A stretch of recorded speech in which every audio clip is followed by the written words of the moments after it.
everyone, and welcome along to the home of British motorsport. Yes, we're here at Silverstone, where we have 2 days of wheel-to-wheel action coming up for you. 20 races in total, 6 today, 14 tomorrow. Starting off with the Junior Saloon Car Championship, and I caught up with a couple of the racers earlier today. Hello, yes, I'm joined by Harry Smith from the Junior Car Saloon Championship. Finished P1 in qualifying, how was it? Yeah, it was good. Start of qualifying, I kind of struggled for pace a bit, having no one to chase around me, and I managed to catch up to my teammate Dara. Last few laps kind of got my head down and sat in his toe, and one of the laps got a really good exit out of the second corner. Got past him, managed to hold my line around Luffield. Put it P1 and then held it for the last few laps and came away with it. So. Oh, nice one. And what about thoughts going into the race later today? Yeah, I mean, obviously I've got some really quick drivers behind us with only like a tenth separating the top 5. It's going to be really tight. But hopefully if I can get a good start, break away from the pack and then just get my head down and drive the race. Good luck for later on. Thank you. Hello, joined by Oscar Dix now in the Junior Saloon Car Championship. Oscar, how did qualifying go? I think it was a step in the right direction compared to the last few rounds. We've had a lot of bad luck.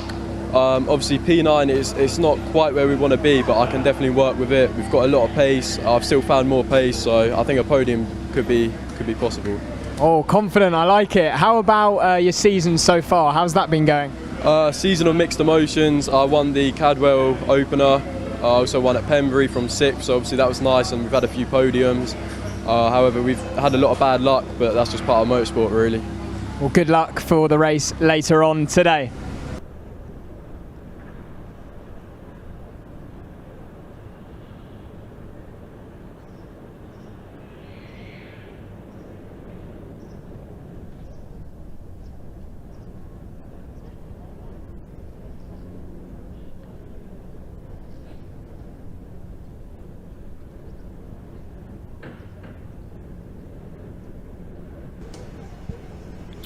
Well, a very good afternoon, everybody, and welcome to Silverstone for live coverage of our racing here for the BARC meeting on the weekend of the 16th and 17th of September.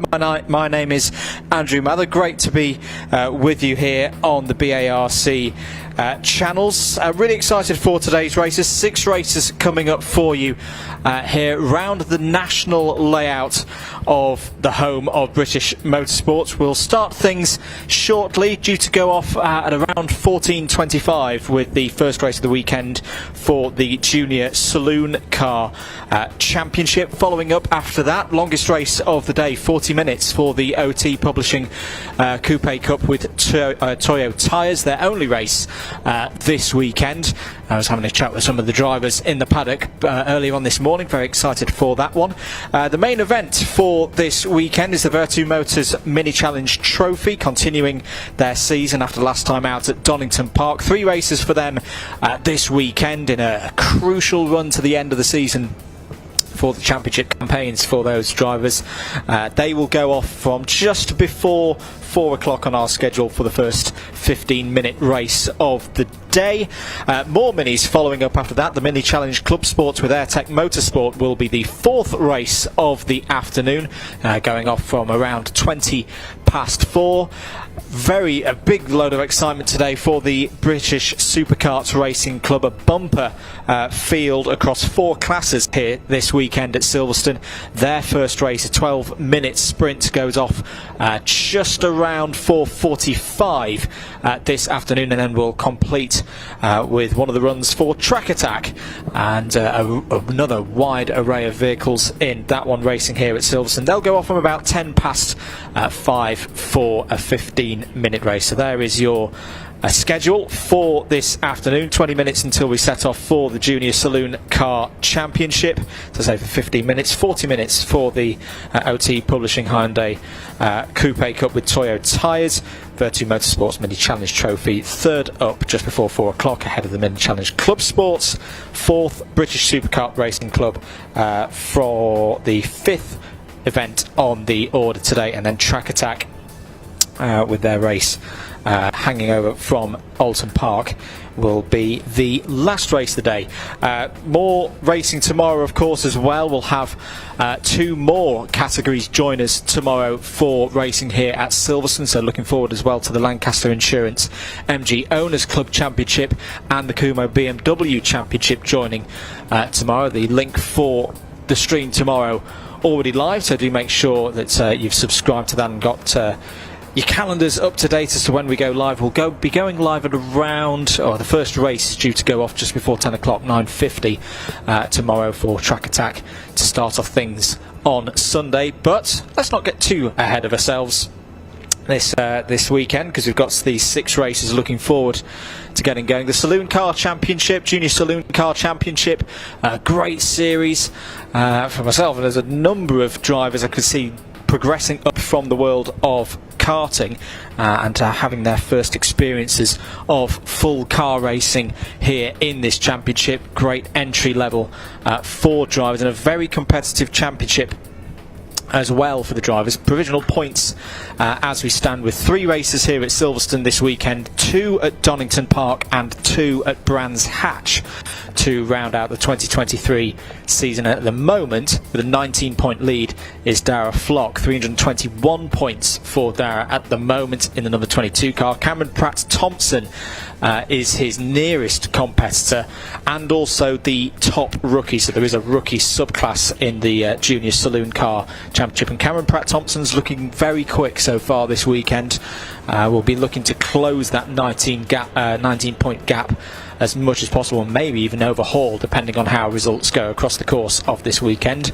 Jack James is third in the championship. The number 53 driver is 27 points back from the leader, and still very much in with a fight. Had a decent run last time out at Snetterton.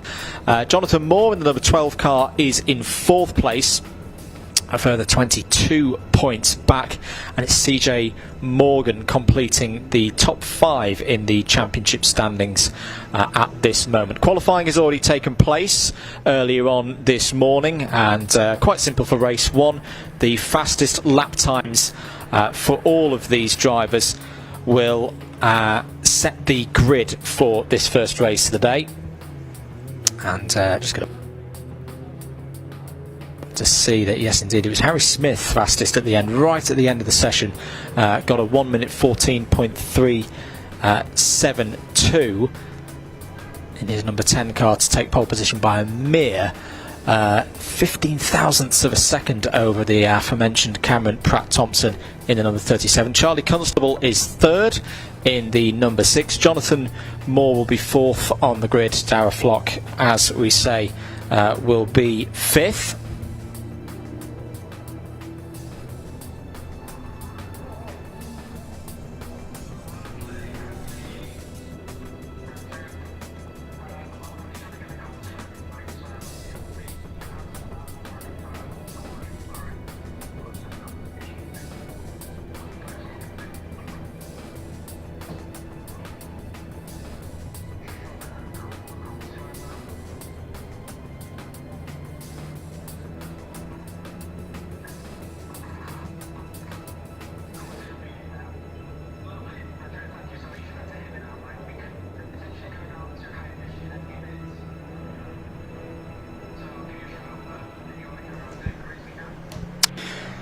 Apologies for the hold there. We'll continue with the grid just to recap for race 1 of the weekend for the Junior Saloon Car Championship.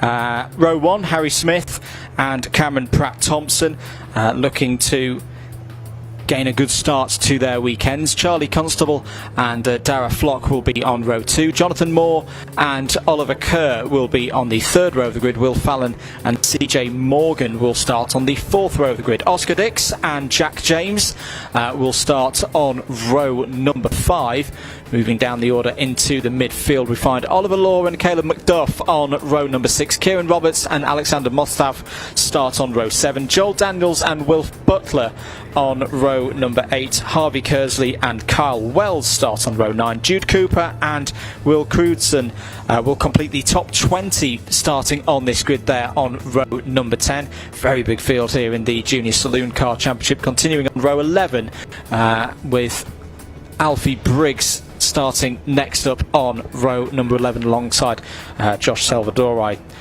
Cale Lynch and Jack Harrison will start on the 12th row of the grid. James Sherrington and Noah Checkley on row 13. Will Oakley and Francesco Howard will start on row 14. Jacob Baldry and Jasmine Sherrington complete the top 30 there on row 15. And not setting a lap time in qualifying in the number 42 car was Teo Butler. There's how your grid will form up then for the Junior Saloon Car Championship in their first race of the weekend. And I believe we can go down to the assembly area where Hamish is with some of the drivers.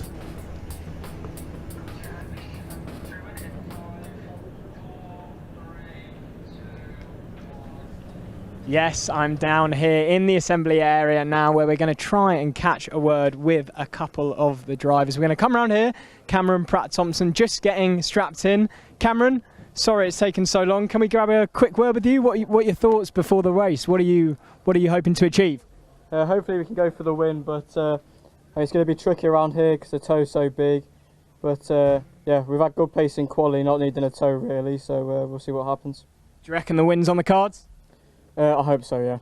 Okay, well, good luck, Cameron. We're going to see who else we can get. We're going to try and come down here to Charlie Constable over here, down here. Charlie, can we grab a quick word with you just before the race? Charlie, what are your thoughts going into the race? I've got my best qualifying earlier, so just, you know, minimum podium. That's what I'm hoping for. Oh, confident. I like it. So what's the prediction then on the podium? What place? No, I don't know. Don't really mind as long as they get a podium. Okay, well the engines are starting up here now. We're going to hand back over to you in the commentary box because we have to leave the grid now.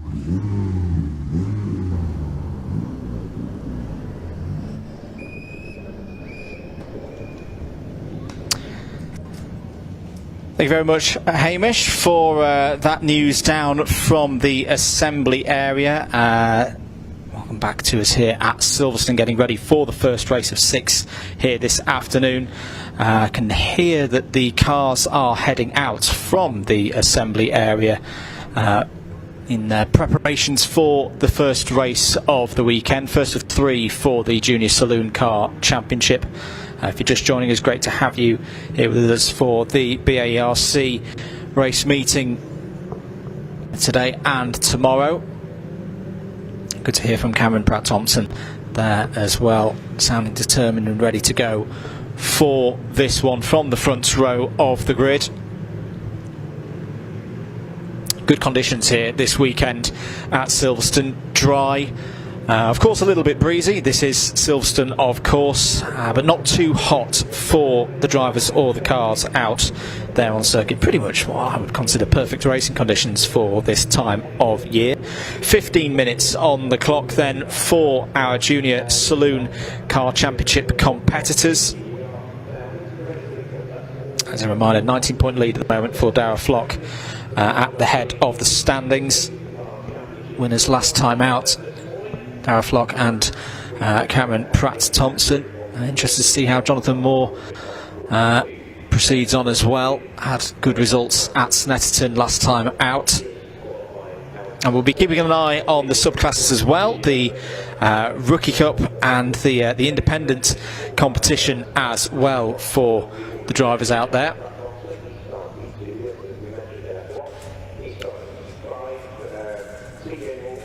Drivers going through the proceedings then to get ready for this next race. Harry Smith there in the number 10 car on the right hand side of your screen on pole position. Cameron Pratt-Thompson, the white Citroen Saxo with the black detailing alongside him on that front row.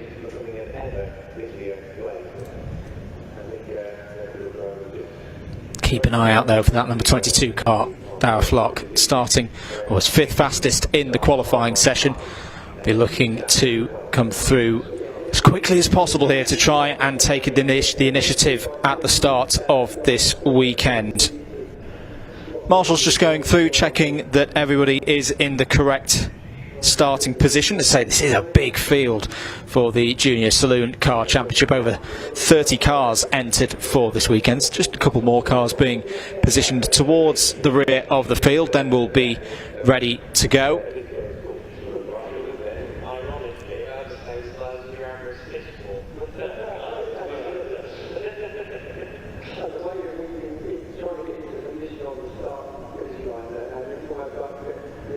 So Smith on the front row, Pratt Thompson alongside on that front row, Constable and Moore on row 2, Flock and Fallon row 3, Kerr and Morgan row 4, Dix and James on row 5, Law and Macduff on row number 6, Roberts and Motstaff row 7, Daniels and Butler row 8, Kersley and Wells row 9, so Cooper row 10, Crewston and Briggs on row 11,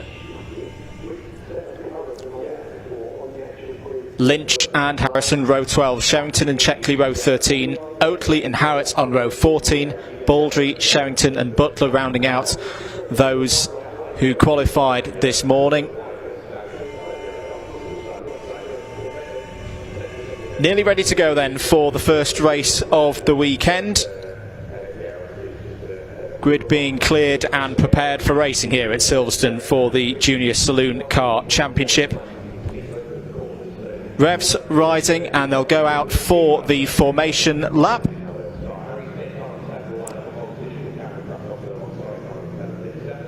Silverstone National Course, a simple one on a track map, but very fast. Not much opportunity around this circuit for big braking manoeuvres. Best opportunity for them is probably going to be down the end of the Wellington Straight into Brooklands, but it's a circuit, especially in these Citroën Saxos, it's all about keeping momentum and being precise with your driving. Being the national course, they will take a sharper right-hander through Beckett's, loop back onto the Wellington Straight. These lap times go pretty quickly here for the layout. So 1 minute 14.372 was the pole time for Harry Smith earlier on this morning. Cameron Pratt Thompson only a smidge off that with his 8th lap of 12 earlier on this morning in the practice session. There's the 317 on your screen of Jack Harrison starting just outside the top 20.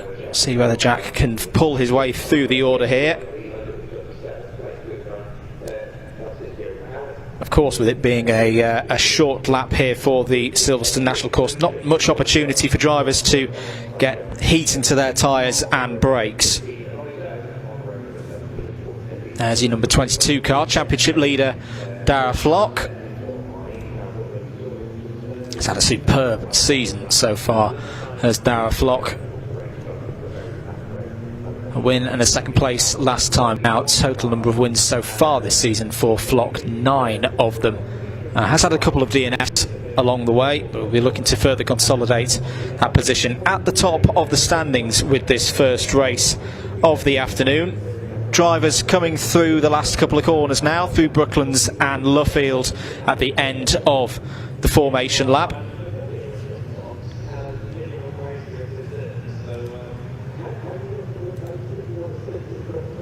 To remind you, Harry Smith starting from pole position.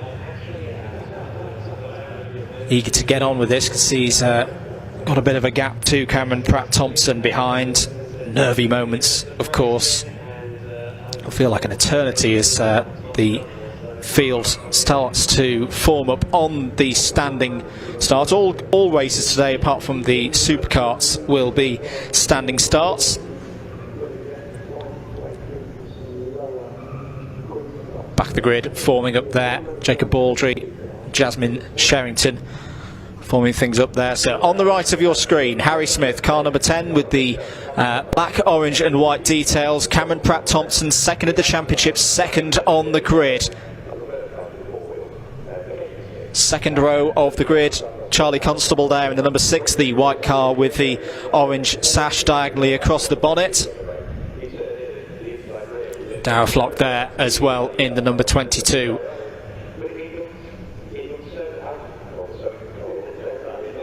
Field's just forming up. You see Alfie Briggs forming into position towards the back there. 15 minutes on the clock. Ready to go racing there or thereabouts here at Silverstone. First of 3 races this weekend for the Junior Saloon Car Championship. Waiting for the green flag in the air. There it is. Ready to go racing here at Silverstone for the first time this weekend. Who's going to get that best run towards Copt Corner for the first time? Good start from the second row of the grid for Flock. Is already challenging Pratt Thompson for second place, and in fact he's going for more than second place. Down the inside goes Darragh Flock into the lead of the race. Well, that is why Darragh Flock is the championship leader. What a brilliant start from the second row of the grid. Pratt Thompson was onto it quickly, but there was nothing that Pratt Thompson could do to stop the number 22 coming through 3 wide as they go into Beckett's for the first time. There's Jude Cooper in the number 4 car in the middle of it all, but it's looking like a clean start for the Junior Saloon Car Championship as they head onto the Wellington Straight for the first time in a racing capacity this weekend. Flock leads. Looks like Harry Smith has got up to, or returned to second place. 3 wide as they go. Brooklands and fighting through there. I think that's the number 37 of Cameron Pratt Thompson. Yes, it is. So Cameron Pratt Thompson, after a shaky start in some ways, fighting back beautifully there to get into third place. Coming round to finish the first lap then. 13 minutes and 40 seconds on the clock. It's the number 22 of Flock at the front of the field. Smith second, Pratt Thompson third. Constable has had a good start as well. Field moving through the order. Who's had a particularly good start? I can see that Harrison's had a good start in the 317, moving up a number of positions. Lynch as well. Cale Lynch has moved up, I think around 6 or 7 positions so far in this race. 2 minutes already gone from the timer. Top 3 trying to break away at the front of the order right now. Flock the number 22, Smith the number 10, and Pratt Thompson the number 37. All sorts going on behind there as one of the cars running a little bit wide. I think Fallon's coming through as well in that number 30 machine, that beautifully liveried number 30 machine. Has had an up and down season, a spin at Thruxton as an example, but has had speed, had pace, and it's good to see Fallon starting to form through the order here.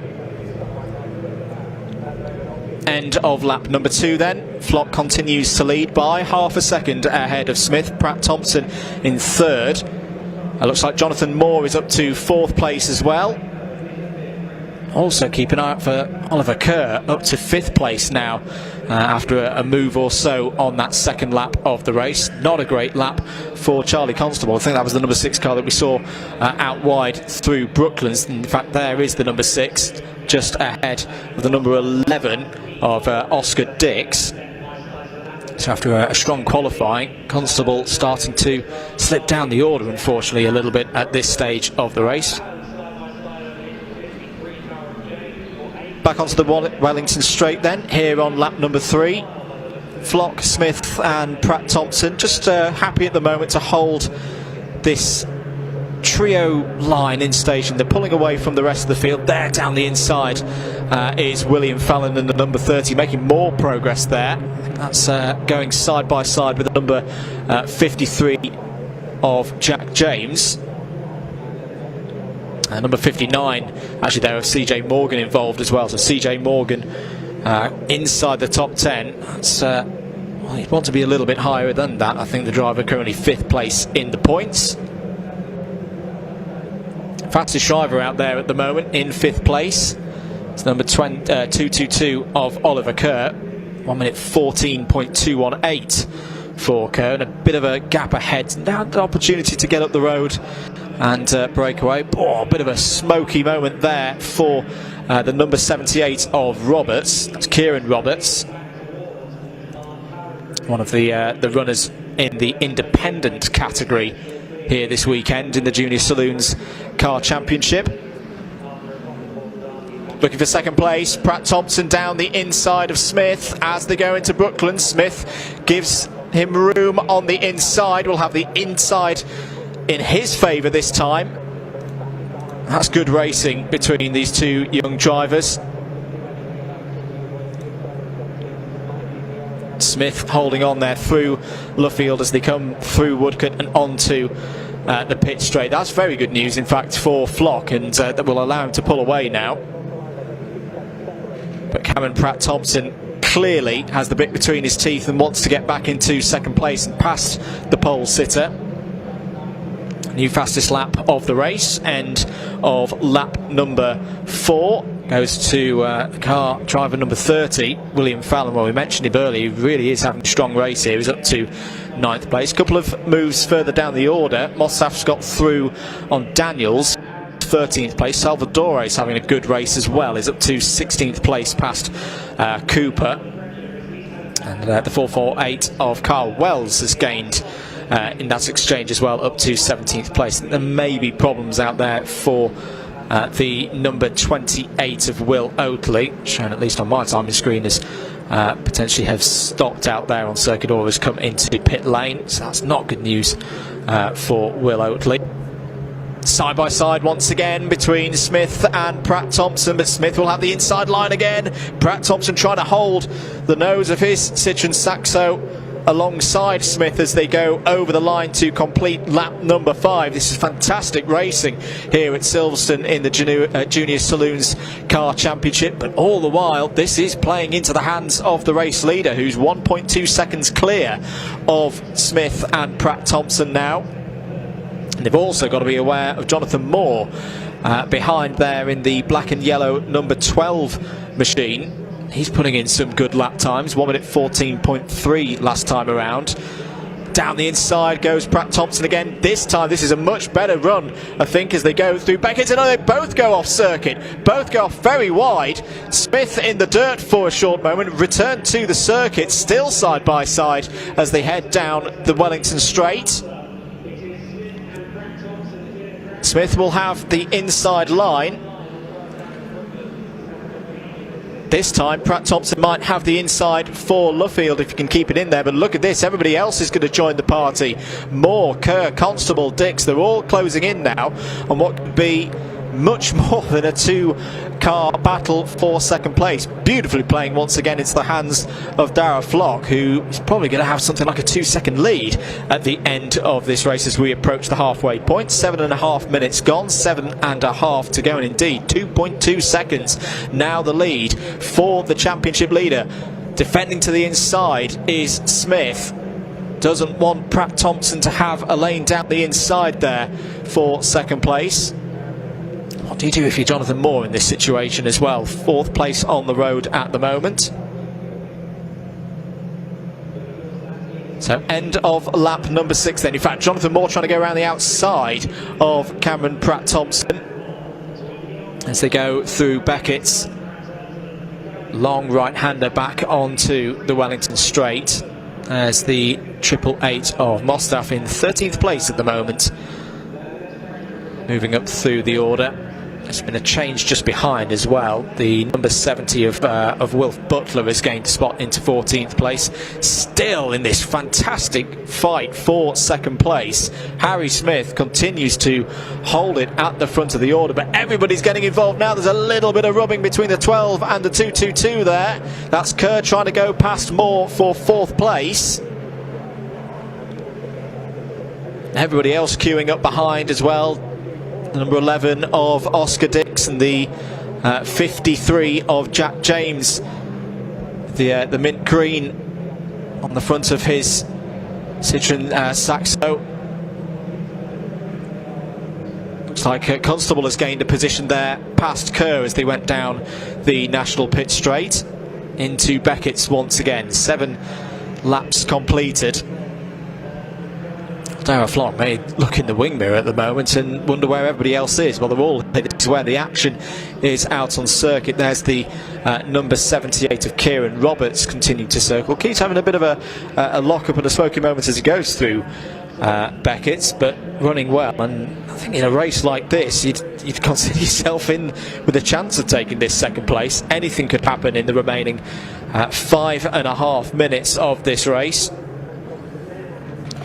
Bit of a lock-up there for James.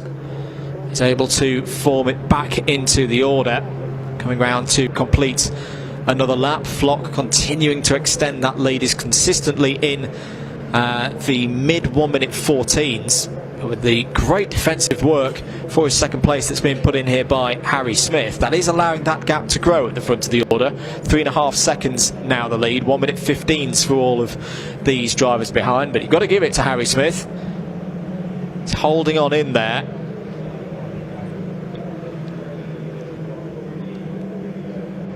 Field heading down towards Beckett's then. Change confirmed for 5th place on your timing tower there. The Constable has indeed got past Kirk. He's now looking down the inside of Moore there, I think, for 4th place, just behind Smith and Pratt Thompson. Will have the inside as they head onto the Wellington Straight. Being pushed right to the edge there is Jonathan Moore in the number 12. If he can hold his nose alongside, he'll have the advantage going into Brooklands. Side by side once again for 2nd place. Pratt Thompson trying to go around the outside of Smith here. He needs to hold that line alongside Smith for the next corner, but look, Smith's just able to get back across, holds on to 2nd place, but runs wide through Luffield, and this might be the chance that Pratt Thompson's been looking for the last 10 minutes or so. He's through into 2nd place, but now he's going to have to work really hard. It's going to be the car at the front of this train punching a hole for everybody else.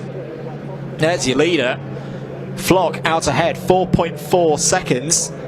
Back comes Smith, but this time I think Pratt Thompson has got the move done. Crucial couple of corners coming up now for Cameron Pratt Thompson. Can he try and break away from Harry Smith behind? Does this also open up the opportunity for Moore there in 4th place, who did hold on to that 4th place after that side-by-side squabble with Constable? Moore having a look down the inside. Constable might have the run round the outside, goes very wide out of Beckett's onto the Wellington Straight. They're going to be side by side down the Wellington Straight towards Brooklands. Game for 8th place, just further back in this order. It's another move from William Fallon. Here comes Pratt Thompson down the inside. Rolls reverse now. Holding ahead of Harry Smith. Constable and Moore side by side once again. Moore will have the advantage on the inside for Luffield. This is brilliant racing for the Junior Saloons Car Championship, setting the bar very high at the start of the racing part of today's action here at Silverstone. 2.5 minutes remaining on the clock. 5 seconds is the lead for Darragh Flock right now. He's almost running this a bit like a time trial for the remaining time on the clock. For the first time in pretty much since the start of this race, Cameron Pratt Thompson has a bit of breathing space back to Harry Smith just behind.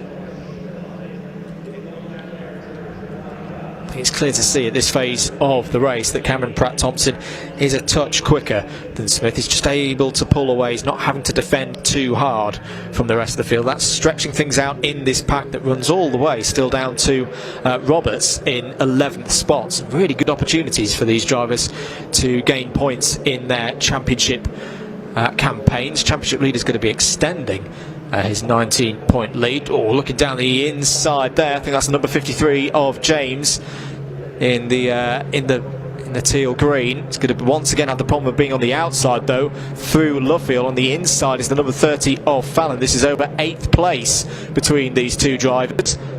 Good drive for James off of Luffield. Oh, that's a problem for Teo Butler.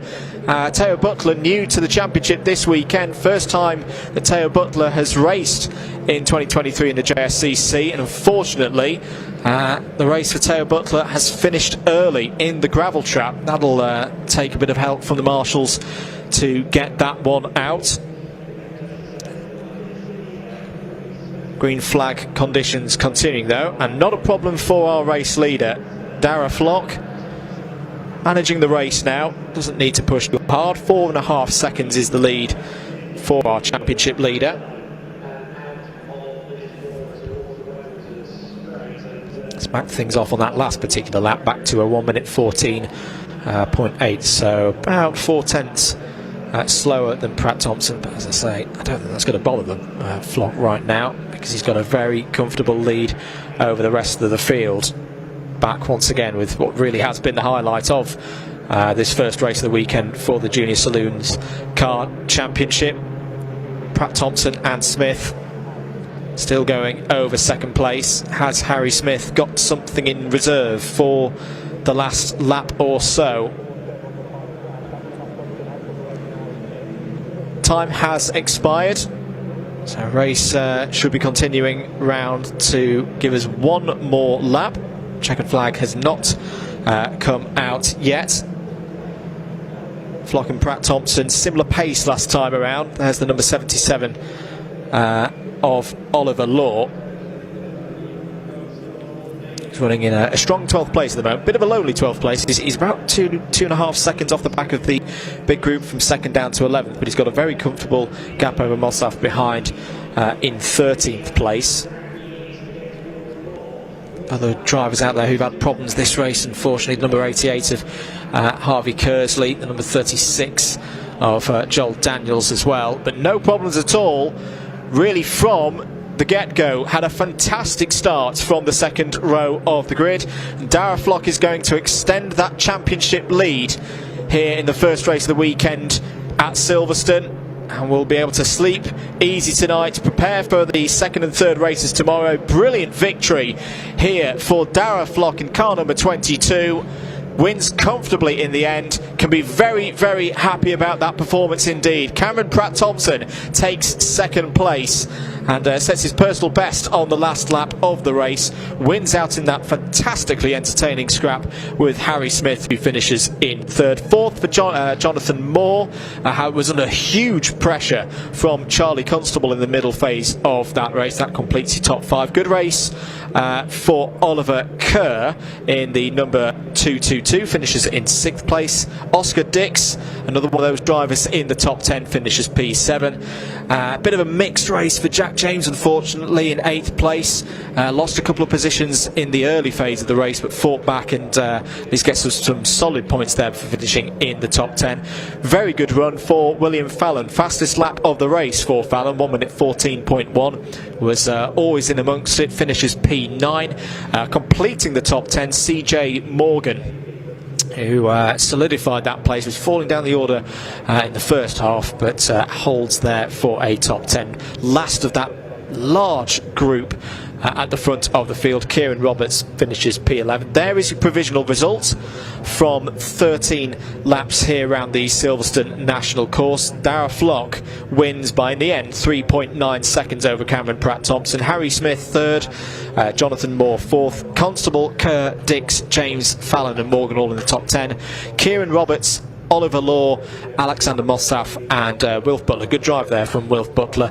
Improved a number of positions up to 14th place. Into the second half of the runners who finished that race. 15th place for the number 38 of Caleb McDuff. The 448 in 16th place being Kyle Wells. Good finish there for Kyle Wells. Jude Cooper improved a number of spots. I think it's 3 or 4 spots from the start of the race, finishing in 17th. Crewston in 18th. Lynch and Harrison inside the top 20. Alfie Briggs 21st. Noah Checkley 22nd. The number 50 of Francesco Howitt finishes in 23rd. The number 33 of Jacob Baldry was next up, 24th. Josh Salvadori was the last of those in the main pack, 25th. Problems out there for Jazz Sherrington, Henry Kersley, Teo Butler, and the number 36 of Joel Daniels, Jasmine Sherrington, and the number 28 of Will Oatley. Very good stuff from the Junior Saloon Car Championship. We'll see them again tomorrow morning for their second race of 3. They'll be going off from around 10:50 in the morning. For now though, we're going to head down to Hamish in the paddock and see who he's got ahead of the next race.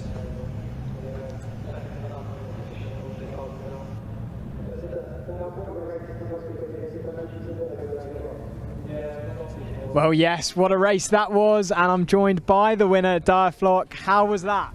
Yeah, it was a good race. Got a good start and just started doing consistent laps every lap and started to pull away, really.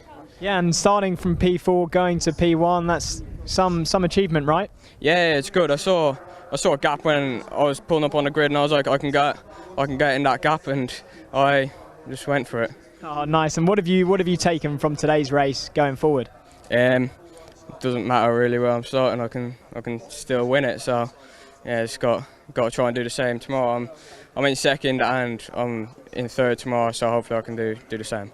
Well, congratulations on today. You're going to try and join the second Cameron. Cameron, congratulations, P2. How are you feeling? Not great, to be honest. That should have been a win, really. But yeah, I suppose damage limitation for the championship point of view. Okay, and what went right, what went wrong during the race today? We had a bad start, which didn't help, and then obviously we couldn't really get past because just didn't want to go for the win. But yeah, we'll see tomorrow. Yeah, congratulations, you've got tomorrow's races coming up. Going to try and join third place, Harry. Harry, can we grab a word quickly? Harry, congratulations, P3, how are you feeling? Yeah, it was good. I had a decent start. Well, Dara's start's normally better than mine. So he managed to sneak up my inside through the first corner. And then it was kind of just a battle for P2 with me and Cameron. It was good for the majority of the laps. And then one lap I went wide and he managed to get past me. And then it was just trying to maintain my position and keep with him. Sure, and how were the conditions out there on the track? Yeah, a bit different to quali this morning. It was a bit more cloudy, so I think the track temp might have dropped a bit. But overall, yeah, I think I did a pretty solid drive. Oh, well, congratulations. We've heard now from the 3 podium places, and we're going to go back to you in the commentary box, Andrew.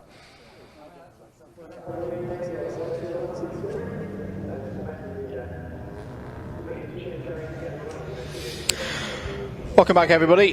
Good to hear from the drivers down there at the end of the Junior Saloons Car Championship. As we say, they will be back tomorrow for their second race of the weekend at around 10:50 on the schedule here at Silverstone, and then they'll race again around 3:05 for their third race. Moving on though, next out on circuit, the OT Publishing Coupe Cup with Toyo tyres. Series of races for Hyundai Coupe cars of various eras. Here is your grid from the qualifying session earlier on this morning. Luca Staccini and Zanello starts on pole position. Took it by just 0.02 of a second ahead of Johnny Rocket, who's had a really good season so far. Rocket by name, Rocket by nature at the front of the order. Longer race, 40 minutes for this one, so we are going to see for some of the cars some driver changes across the course of the next 40 minutes or so. The first of those is on the second row of the grid. Sam Mayer-Loughnan and Paul Bailey are sharing that one. Mark Ridout will be on the second row of the grid in his bright orange number 2 machine. The 2 Class X entries, these are cars running some different parts, some experimental parts. One of them is being run, of course, by series organiser John Winter. He's sharing that number 3 car that starts on the third row of the grid with Andrew Holmes here this weekend. Alistair Dendy will start as well on the third row of the grid. Row 4 will have Michael Evans and Paul Smith starting from it. Dan Fletcher and Darren Ford go for row 5. Ian Brunning and Spencer Hirons will be starting on the 6th row of the grid. Should note as well that the number 5 of Michael Evans is also one of the Class X entries that isn't eligible for trophies and the like. Row 6, as we say there, Brunning and Hirons. Row 7, Mark Jones and Matthew Watson. Roger Owens and Don Gillies starts on row number 8. Callum Roby and Darren Swift completes the 18 car field here for the OT Publishing Coupe Cup with Toyo tyres. First race, only race of the weekend for these drivers. 40 minutes round the Silverstone national layout for us to enjoy. This is a series of races. There's no championship standings at stake, but series results so far this year. Both races at Brands Hatch Indy were taken by Wayne Rocket. A quad of wins in the middle of the season for our pole sitter Lucas Staccini and Zanello. Those are 2 wins at Snetterton and at Anglesey, and then it was Wayne Rocket who took the victories last time out at Thruxton. 3 races to go this season for the OT Publishing Coupe Cup with Toyo tyres. Away we go for the formation lap ahead of 40 minutes here around the Silverstone National Course. It's great to have a chat with the drivers earlier on this morning before their qualifying session. Really good feel in this paddock. And looking forward to something that's a little bit different for their season. As I say, so far this year at Brands, Snetterton, Anglesey and Thruxton, they've had 2 races that have formed up their weekend. This time here at the home of British Motorsport, one chance and one chance only to get things right and finish as high up the order as possible. Outside of the Class X's, 2 different types of car that you'll mainly see out there on circuit. The first of those classes, the RD Gen 1 and Gen 2 car. That's the cars built from 1996 through to 2001. And then the slightly newer GX Gen, produced from 2002 up to 2009.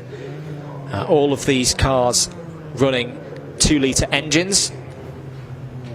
A number of modifications set by the series organisers, Pipercross induction kit, the AVO suspension kits as well. All tyres, control tyres out there for these runners on Toyo R888 GGs.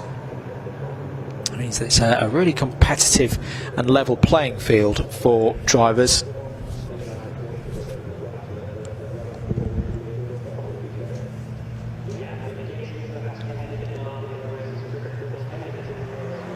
Formation lap coming to its conclusion then, and it'll be a standing start for our drivers here. Long race as well. Concentration for the drivers will be key, I feel, in this one.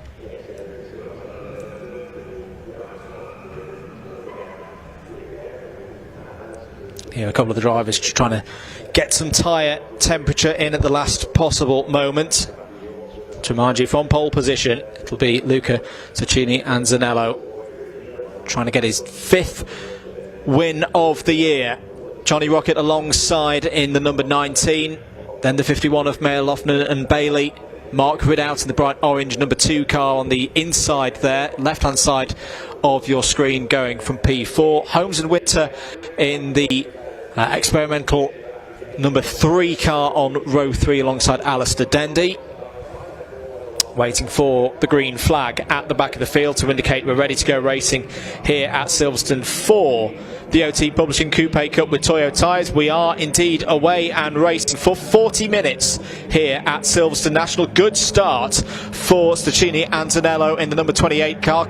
You can't miss that car. The big almost stock car style number on the side of it will lead the field down to Beckett's for the first time. Johnny Rocket holding on to 2nd place there as a bit of a lock-up as they go into Beckett's. I think the number 51 of Mayer Lofnan and Bailey has started well. 3 wide, nearly 4 wide as they come out onto the Wellington Straight.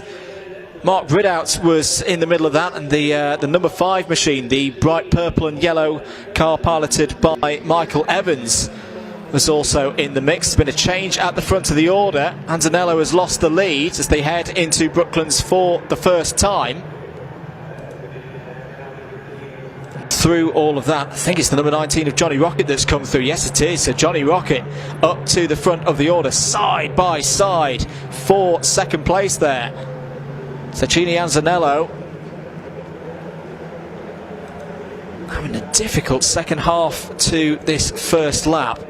Well, we said it's the longest race of the weekend, but it doesn't feel like it. Feels more like an 8-minute sprint at the moment than a 40-minute run round Silverstone National here.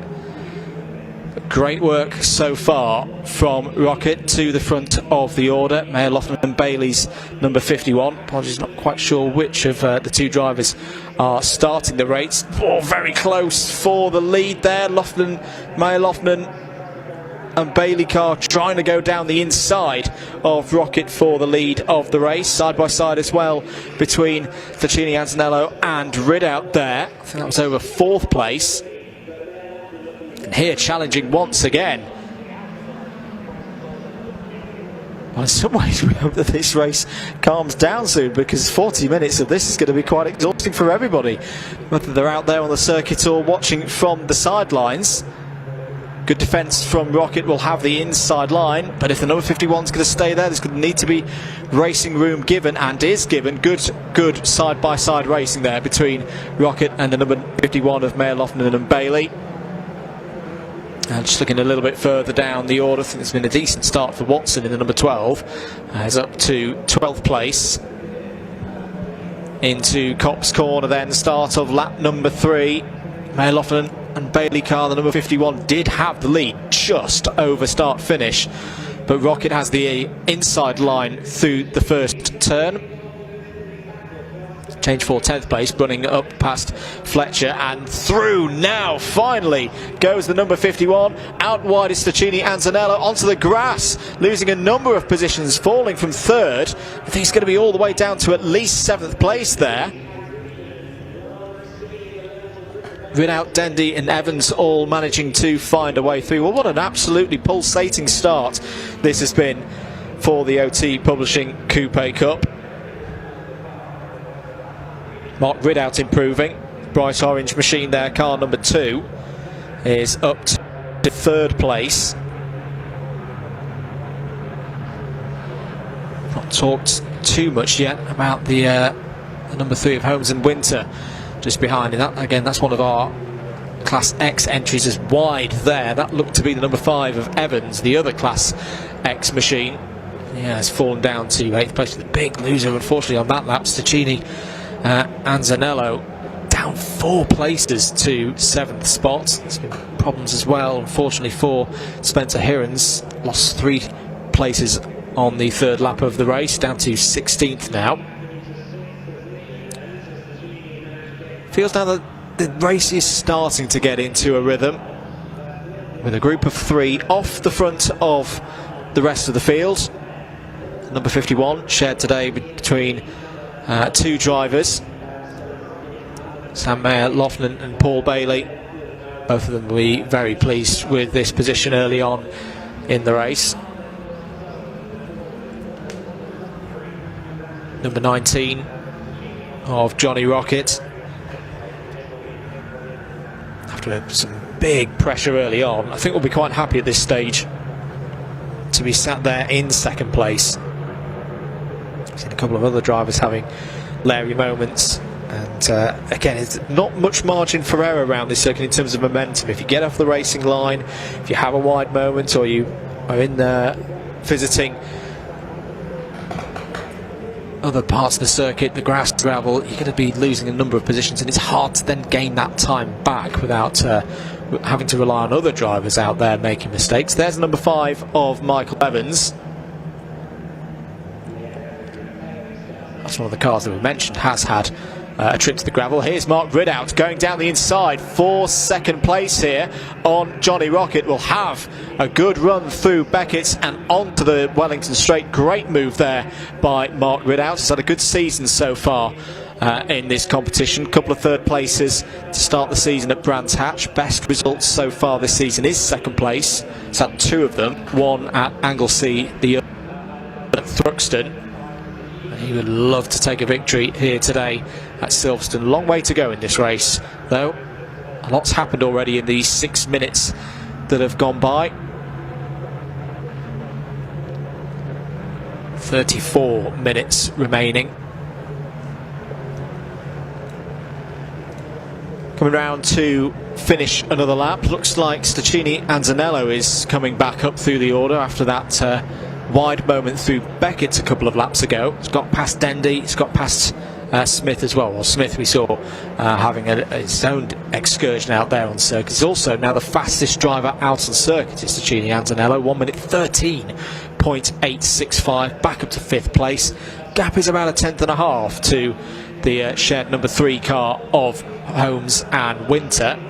And in fact, the number 3 is putting on a bit of a show at the moment.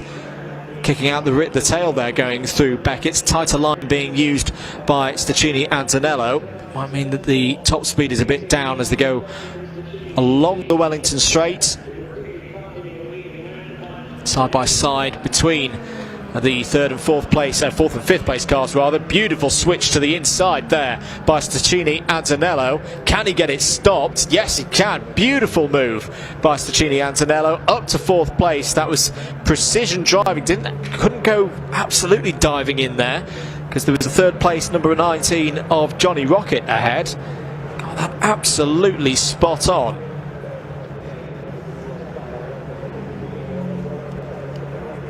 Round 2 finish lap number 6 then. Mayer Lofton and Bailey continuing to lead this race in their shared number 51 car. Around a second ahead of Mark Ridout. No other changes further down the order, so it is still Rocket third, fourth as we saw there for Stachini and Zanello, fifth now for Holmes and Winter. Alistair Dendy runs in sixth place.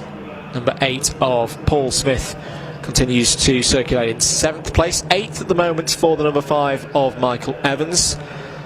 Darren Ford in the bright yellow, number 38, is in 9th place. Ian Brunning P10. 75 of Dan Fletcher is next up. Watson, Jones, Roby, Gillies, Owens and Hirons. You order down to 17th place. Back once again with the fight, this time between Rocket and Stachini and Zanello. This is over third place to Stachini and Zanello, where we said that there was a bit of a stock car feel to the livery of that number 28. That was a bit of a bump draft through Luffield Corner from 4th to 3rd place. 9 minutes of this race gone. New personal bests that time around for Ridout and Rocket. Rocket, of course, assisted a little bit from behind. A few changes further down the order to report on, and there is the number 5 of Michael Evans. Gained 2 spots that last time around. I think, is there a problem out there for the number 58 of Alistair Dendy? The silver liveried car didn't seem to be in that group the last time they came through. Back once again with the fight for third place. Rocket once again coming under pressure from Stachini and Zanello in the number 28. And the number 38 of Darren Ford, by the way, gained that last time around. Was another driver to hop up 2 spots last lap. Side by side, heading down into Brooklands. That was side by side between Ford and Smith there. Number 8 of Paul Smith with that split white and black livery with the red and blue detailing on it. So a quarter of the way through the race, car number 51 of Sam Mayer Lofton and Paul Bailey looking comfortable at the moment. Quite happy to hold that lead ahead of Mark Ridout in car number 2. That was a good lap last time around for Ridout, 1 minute 14.7. Pulled about a quarter of a second in on the race leader. Rocket and Stachini and Zanello fighting as well. Well, wherever we see the number 28 today of Stachini and Zanello, that's where the action is. Sideways and locking up there into Beckett's. There is the number 8 and 38, so that's a swap there for 7th place. Darren Ford, I say, running a white livery, a yellow livery, not a yellow livery at all. That's a bit of a throw to the car's film. Lightning McQueen style on his car here this weekend. Very good to see. Smith passed Ford there for 7th place. And just to note as well, at least on our timing information, it does look like Alistair Dendy has pulled into the pit lane. Has got some form of technical problem, I would imagine. That's a real shame for Dendy. Qualified well, had a very strong early phase of this race, but he's out of this race, having pitted there at the end of lap number 7.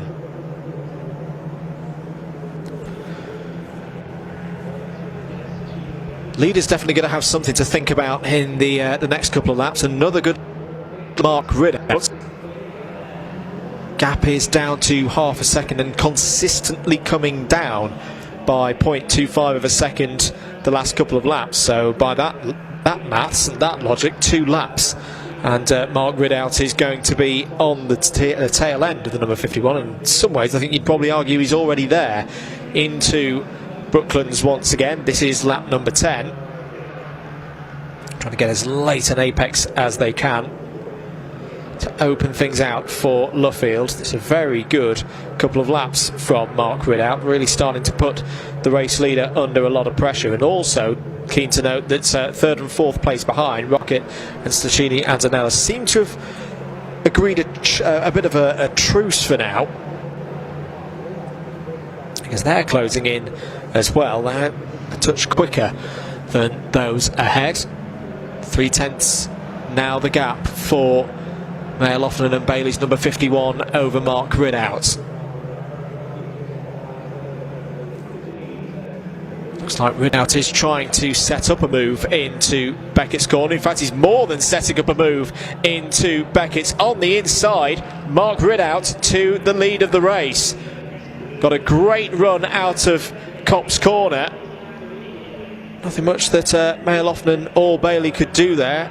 Apologies, I'm not quite sure which of the two of them are in the car at the moment. In fact, that's a great return from the number 51 car. Was drafted back through, retakes the lead as they go down the Wellington Straight. And all the while, closing in, Johnny Rocket in the number 19 there, and Stachini and Zanello as well. It's a 4-car group at the front of the field, clear of the rest by about 1.7, 1.88 seconds at the moment. This is setting up to be a very entertaining race indeed, as the chase group you just saw there, headed up at the moment by Michael Evans. But we're going to stay with this top 4. What can Mark Ridout do this time? He just carried a bit too much speed into Beckett's last time around. Apart from that, it was a really good move down the inside. It's well read by driving the number 51 car. Oh, that was a bit of a moment for the number 51 car. You saw the rear axle twitch there, pushing right on the edge. Stachini and Zanella taking that title line again. I'm just trying to throw Johnny Rocket off course a bit, getting his side mirrors and put him off. Mark Ridout slowed down the Wellington Straight there, and through goes Rocket with relative ease into second spot. I hope there's not a problem for Mark Ridout out there, because he's now being challenged for third place by Stachini Antonella. Oh, is off there. That's the number 3 car. That's the Holmes and Winter Class X machine, beached in the gravel. And I wonder if that was down at Beckett's. Just try and establish where that is, as into the pits there. I think that was Michael Evans in the number 5 car heading to pit lane. It's a bit of drama there on lap number 12. And in fact, yeah, there's a number of cars in the pits this time around, because the number 38, the Darren Ford Lightning McQueen car, has also come into pit lane. So they were very close together on circuit. I wonder if something has happened out there to them. There's the number 32 car. Not seen too much of the number 32 car so far today, but good to see. I think up into the top 10 now. Yes, up into the top 10 is the number 32 car of Mark Jones.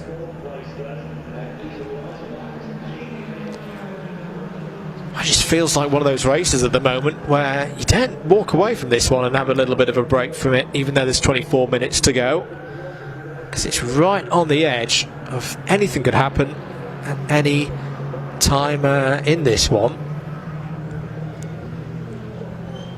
But we're approaching the halfway point of it after briefly losing the lead to Mark Ridout, who has got on pace once again, by the way. So any fears of a developing problem for the number 2 seem to have diminished right now.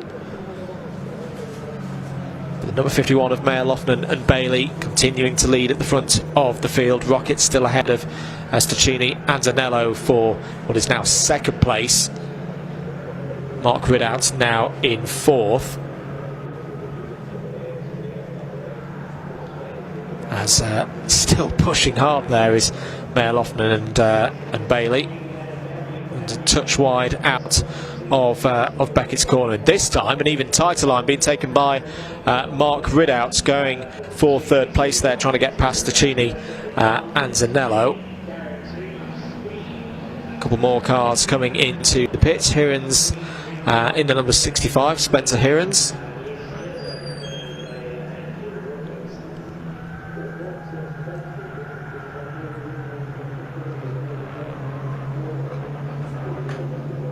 No news at the moment regards Holmes in Winter, as into the pits comes Johnny Rocket then. So Johnny Rocket in just on the near side of the halfway point, 22.5 minutes to go. All promotes Ticini, Antonello and Mark Ridout up to second and third places respectively.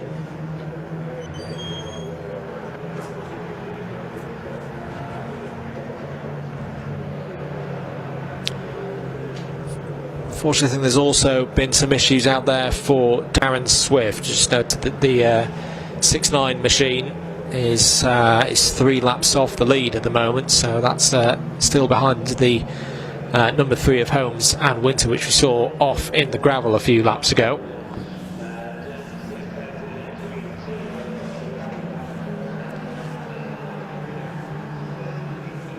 Keep you updated on the situation with Johnny Rocket and the number 19 in the pits at the moment. And pit stops, of course, to be expected in this longer format of race. So some drivers sharing their machines today here at Silverstone. Single race for the OT Publishing Coupe Cup with Toyo tyres here this weekend. More racing to come up after this, of course. Another 4 races to complete the schedule of events for Saturday. The Vertu Motors Mini Challenge Trophy, their first race of 3 this weekend, will be up and around 10 to 4. And more action from the Mini Challenge family. The Clubsport with their Tech Motorsport competition will be out on circuit just before 4:30. British Superkart Racing Club takes the circuit for a 12-minute race at around 4:45, and then Track Attack to finish off the day here as well just after 5 o'clock. Good fight going on here. This is for 6th place. This is the number 32 of Mark Jones at the front.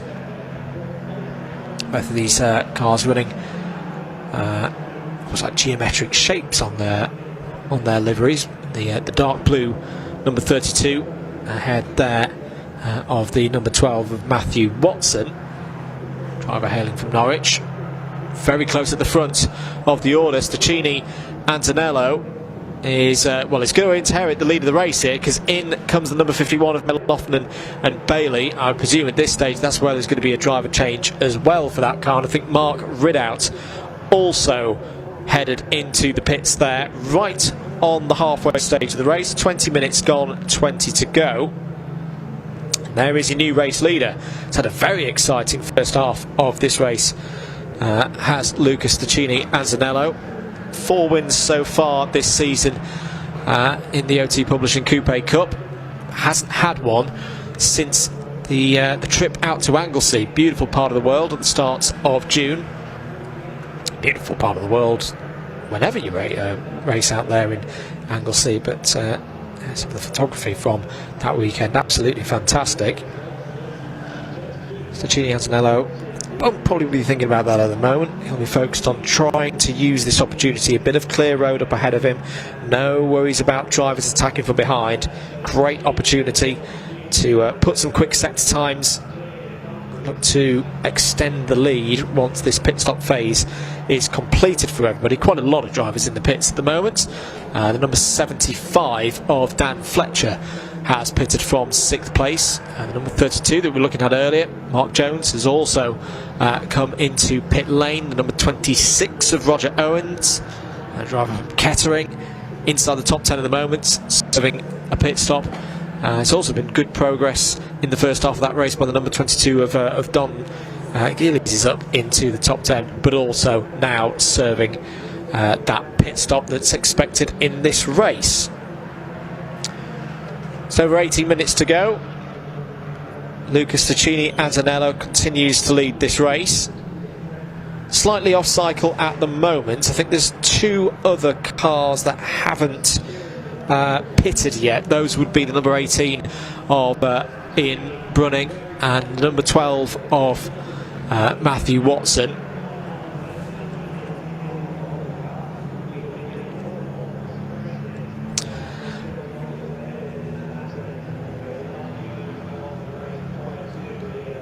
So pit stop phase continuing to work its way through. Into the pits has come the number 16 of Callum Roby, worked up to 4th place.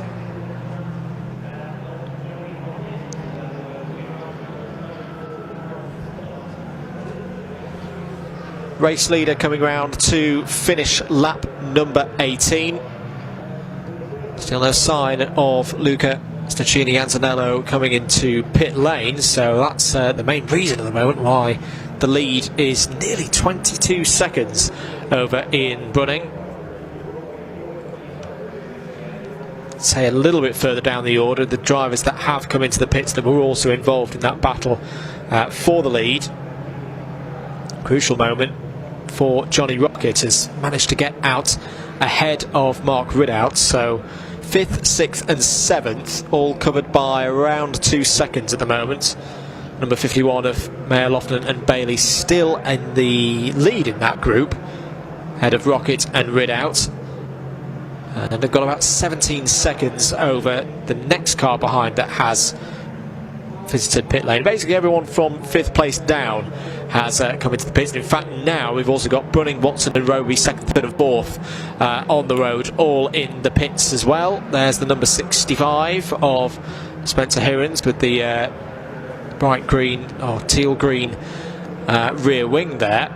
This is a fight, I don't think it's quite for position at the moment, with the number 22 of Don Gillespie. In fact, no, it might be actually, because this is whilst the pit stops are filing through, so I think Spencer Hirons has managed to get ahead. Yes, he has, so that's for 14th place. Good work by Spencer Hirons, moving through, improves another position.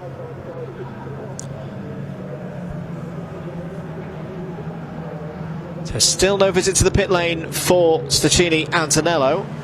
15 minutes to go. But the pace is good at the moment for Stacchini Antonello. That's the key thing right now. Whilst his rivals, his closest competitors, I think there was a change there between... Yes, there has been a change. The number 19 of Rocket has got ahead of the 51 of Mayer Lofton and Bailey. And this again is why this is really good work from Stacchini Antonello, because those 3 other drivers who Stacchini Antonello was in a quartet with before the pit stop phase, they're all fighting amongst one another, and surely must be costing themselves time right now. Also trying to work their way through some of the traffic as well. Oh, Mark Ridout's going to have to get on the anchors there. I think he was quite expecting the number 65 of Spencer Hirons to come back onto the racing line at that point, just transitioning towards Luffield. He's going to lose out there. I think he's lost about a second to Rocket and Mayer Lofton and Bailey's number 51 up ahead.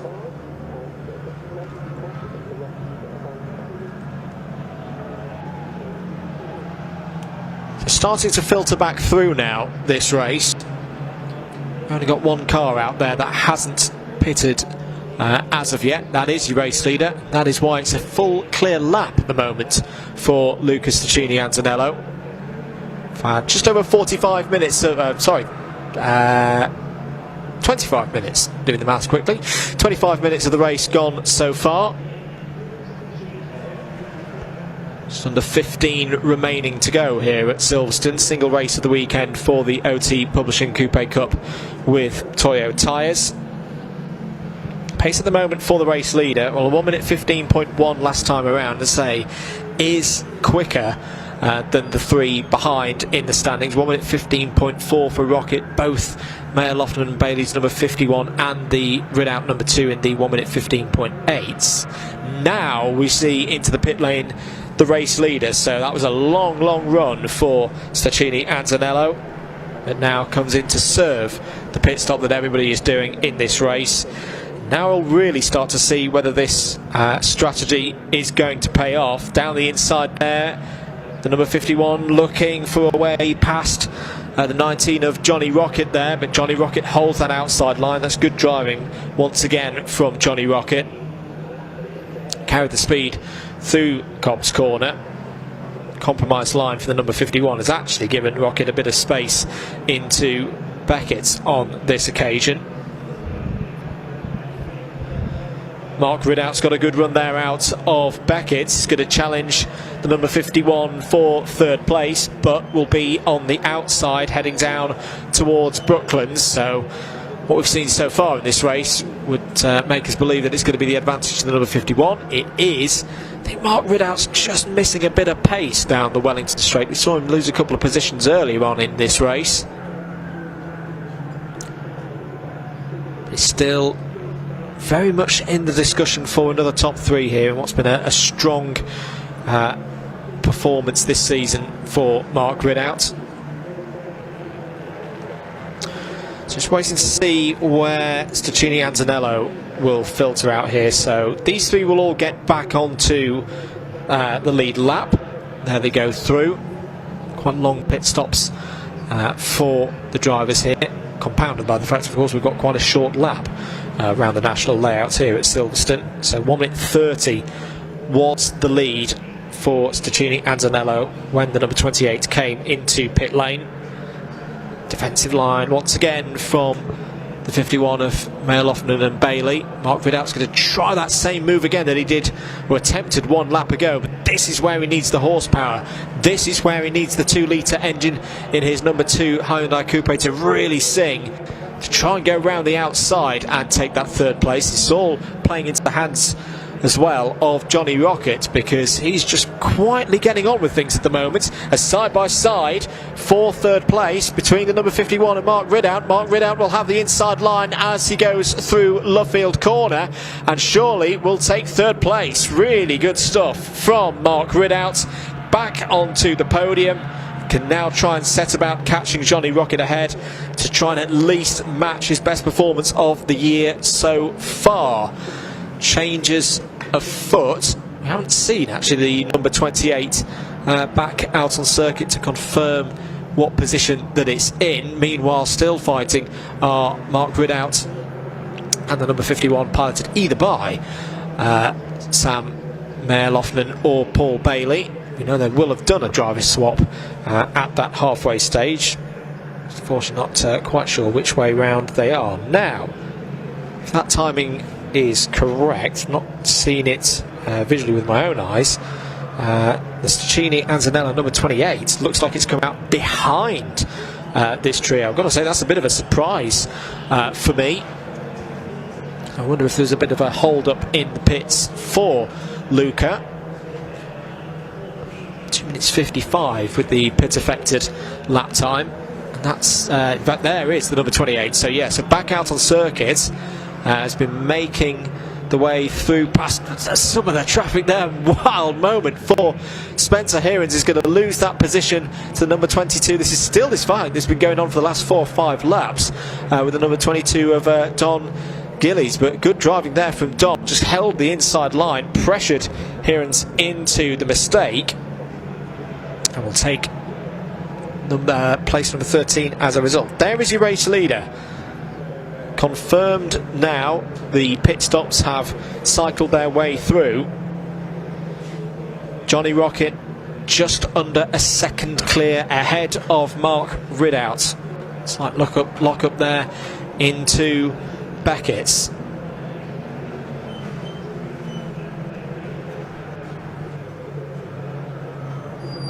He's only raced in 2 appearances so far this season in the OT Publishing Coupe Cup. They were very good performances from Johnny Rocket at Thruxton, 3rd and 2nd place at the last meeting for this field. 8 minutes and 40 seconds away from taking a victory here at Silverstone. This has been a race that so many of these drivers have wanted to have their strongest performance of the season in when they've been looking at the calendar across the course of this season. We're properly into the end game of this one now.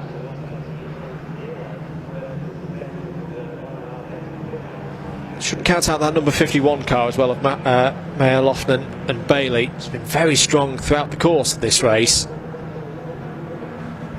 It's the pace like relative between these cars. Well, 1 minute 14.9s for Rocket and Ridout at the front of the field. 1:15.2 for Mayer, Loughnan and Bailey. 1:14.8 for Stachini and Antonello. So it must have been that the time was lost in the pit lane, because we were commenting on how the times before the pit stop for car number 28 were in the low 15s, the 1 minute 15s, whilst the three now leading at the front of this order were in the mid and high 1:15s.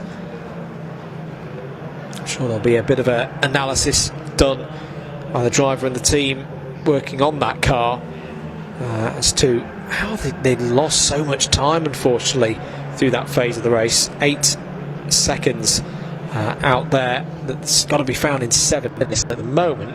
The pace, whilst good, is not going to be at the kind of rate to close in with the remaining time. Some good news to note as well. We saw the number 3 car earlier in the gravel. Well, it has got going again. It's lost a couple of laps as a result of the recovery, but that's good to see that the car piloted by John Winter and Andrew Holmes is still circulating out there. It's been the main part of drama so far in this race, and apart from the number 58 of Dendy, we have still got 17 cars running out there. Good strong field circulating here at Silverstone. 6.5 minutes remaining. Pressure being soaked up at the moment by Johnny Rocket. 3/4 of a second is the lead for car number 19, but we've seen Mark Ridout in this position earlier on in this race. Remember back to when it was the number 51 at the front of the order. There was a few laps where Ridout was just able to pull out quarter of a second, momentarily led this race. For Mark Ridout, I think that's what he needs right now. Not many laps of this race to go.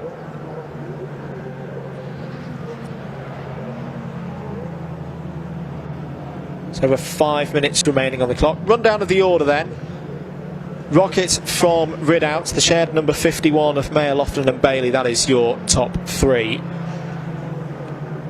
Pole sitter and leader in the middle phase of this race, Lucas Stachini Antonello, is in 4th place. Really good middle phase of the race, got to say, for Ian Brunning. Was around, I want to say, 10th place before the pit stops, and has worked up to 5th place now, so great work for the Newark-based driver.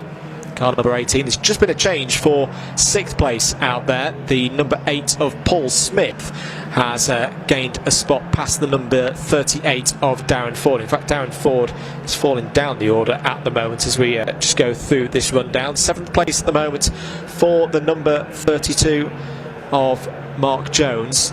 The number 5 of Michael Evans is in 8th place. The number 12 of Matthew Watson, 9th. In fact, yes, the number 38 of Darren Ford has come into the pit lane. So I hope that's not too much of a problem for Darren Ford. The number 26 of Roger Owens is currently going around in 11th place. And it's the number 75 of Dan Fletcher in 12th. Number 16 of Callum Roby is currently scored in 13th place. And then still this great battle going on between the number 22 of Don Gillies and the 65 of Spencer Hirons. That's over 14th and 15th places now. Two more cars still circulating out there. The number 3 of John Winter and Andrew Holmes, 2 laps down in 16th. And the number 69 of Darren Swift. 1 retirement so far from this race, which was around 20 laps ago or so. The number 58 of Alistair Dendy. Well, we were talking a couple of laps ago about Mark Ridout needing a fast couple of laps consecutively to really put the pressure on the race leader, and that is exactly what Mark Ridout has done here. He's closed up to the back, and this lap in particular had 0.6 of a second to find on Johnny Rocket here on the 28th lap of the race, and he's found exactly that. 3.5 minutes to go.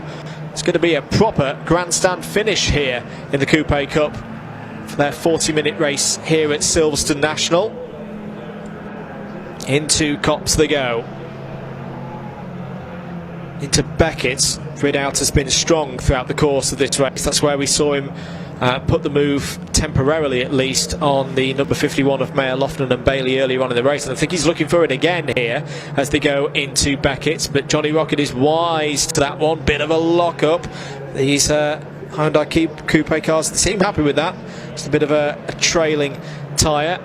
They're still able to make the apex. Great driving from both Rocket and Ridout here. Less than 3 minutes to go on the clock. Not a lot of time for Mark Ridout to try and make this move. Neither of these drivers, remember, have won a race so far this season in this competition.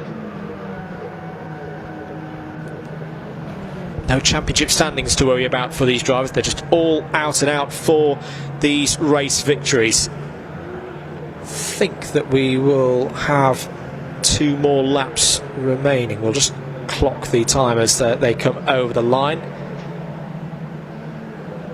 Have about 2 minutes remaining on the clock, with lap times continuing to be in the low 1 minute 14s. Really impressed with the pace of the drivers towards the end of this race.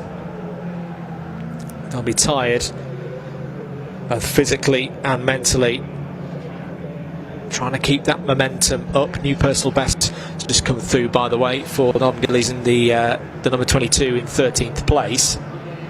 I think that's sad to report that there are more major problems for Darren Ford than we first thought, because the number 38 has not re-emerged back onto circuit. Is now being scored in 17th place. So also I think there's been problems for Ian Brunning, because Ian Brunning has been into the pits, is now out of the pits again, but is now showing in 15th place. Just over a minute to go then. Not long at all for Mark Ridout to try and find a way past Johnny Rocket. Is it going to be another Rocket victory here in the OT Publishing Coupe Cup? We've already seen a number of wins for Wayne Rocket this season. Mark Ridout, watching him race for a good number of years. Tenacious racer, deals with pressure very, very well. It's also a back marker up ahead for these two leaders. May that come into play. Oh, is that a bit wide? Well, both of them were a bit wide out of Kopp's corner there. They've dropped the number 51 of Mayer Lofton and Bailey. That's some 6 seconds behind now. Such has been the pace of these two drivers in the since the pit stop. Ridout's trying to look round the outside there. No way through past the number 19 of Rocket, but he's closer than he's ever been before as they head down the Wellington Straight. 10 seconds remaining on the clock. They'll be keeping an eye out for the checkered flag and when that's going to be shown, but it's good power once again for Johnny Rocket into Brooklands. What could be the final time. Ridout trying to look for one down the inside. Rocket covers it off. Beautiful defensive driving there from Johnny Rocket. Out of the final corner. What a race this has been this afternoon here at Silverstone National. These two drivers, hard finish to not say that both of them are going to win this race, but there is the checkered flag out for Johnny Rocket. Takes race victory for the first time this season in the OT Publishing Coupe Cup. A great drive from Mark Ridout as well. A third second place of the year for Mark Ridout, and arguably his best yet. Good drive as well to complete the podium. The number 51 shared between Sam Mayer Lofton and Paul Bailey. A well-deserving 1, 2, 3. Great entertainment throughout from Lucas Ticini. Antonello will come home in 4th place. Next up will be the number 5 of Michael Smith across the line. Paul Smith across the line. I've got my 5s and 8s mixed up there and invented a driver who wasn't in the race, but there we go. 5th place for Paul Smith. Great drive there. And again, another driver in a very strong second half of that race. Gained a number of positions, finishes in the top 5. 6th place for the number 32 of Mark Jones, who stuck in there and gained a number of positions again in that second half of the race. Then we found the number 5 of Michael Evans, the first of the Class X cars across the line there in 7th place. 8th for the number 12 of Matthew Watson. 9th place the number 26 of Roger Owens, and then completing the top 10 the number 75 of Dan Fletcher. But there's your winner, Number 19, Johnny Rocket, always special to take a win here at Silverstone. He had to work very, very hard for that one. Led early on, lost the lead to the number 51 of Mayer Lofton and Bailey. And some superb work, got to be said, through the middle phase of the race. As those pit stops were cycling through, pace was strong, the work in the pit lane was strong as well. And then put him in a position where I could hold off Mark Ridout for those last few laps. Here's your provisional result. Johnny Rocket, your race winner, by just under half a second ahead of Mark Ridout. The first of our cars that was shared across the course of that 40-minute challenge here at Silverstone. Number 51 of Sam Mayer Lofton and Paul Bailey completes the podium. Lucas Taccini and Zanello finishes in 4th place there in the number 28. Paul Smith next up in the number 8 completes the top 5. Mark Jones in the number 32 was 6th. First of the Class X cars, Michael Evans will be classified in 7th. Matthew Watson will be 8th overall, 7th in class in the number 12. Roger Owens 9th overall, 8th in class in the number 26. Dan Fletcher and Callum Roby all finished on the lead lap and in the top 10 in class. Don Gillies and Spencer Hirons put on a great show as well. A race that went on for a long time in the second half. They're 11th and 12th. And the number 3 of John Winter and Andrew Holmes finishing strongly as well. Well, entertaining stuff there from the OT Publishing Coupe Cup with Toyo tyres. Let's head down to the paddock, and Hamish there waiting for the driver to come back in.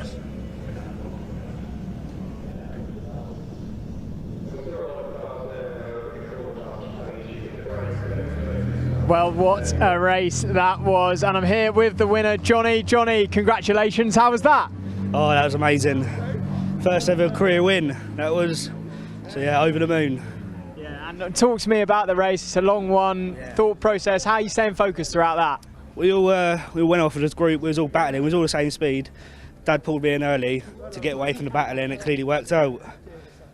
Yeah, for sure, and congratulations, great win, first win of your career. You must be over the moon, right? Yeah, hopefully many of more. Yeah. Okay, congratulations. We'll try and grab a chat with 2 and 3, but they may have gone off. I think 3 is here. Are you about to go? No, sorry, can we just grab a chat? Congratulations, P3, how was that? Fun, yeah, really good, really good. Sam handed the car over to me in first place, so it was lots of pressure, but I managed to hang on to third. First time I set eyes on the car was this morning, so really, really pleased. And he led the race for half the race. Well done, Sam. Well, you must be proud as well, Sam. Yeah, unbelievable. What a first time in the car. He sat in the car this morning, straight into qualifying, and that's when he gets a podium. Unbelievable. Congratulations both. You must be delighted. Anyway, we'll try and catch a chat with number 2, but Mark may have gone off, or is he here? Mark, sorry, can we just grab a chat quickly? How was that? Yeah, that was a lot of fun. Yeah, had some really good battles there. Yeah, it's a long race, but yeah, you managed to stay focused throughout and finish in a good position. Yeah, it actually went quite quickly, to be fair. It didn't feel like when the last lap ball came out, I thought, is that it already? Like, yeah, I guess I was having a lot of fun, so yeah. Perfect. Well, what have you taken from that race into tomorrow? We're not racing tomorrow. That's already raced, so. Sorry, my mistake. Well, anyway, congratulations on today, and yeah, many more races to come today. We've got 4 more, so we'll hand back over to you in the commentary box now.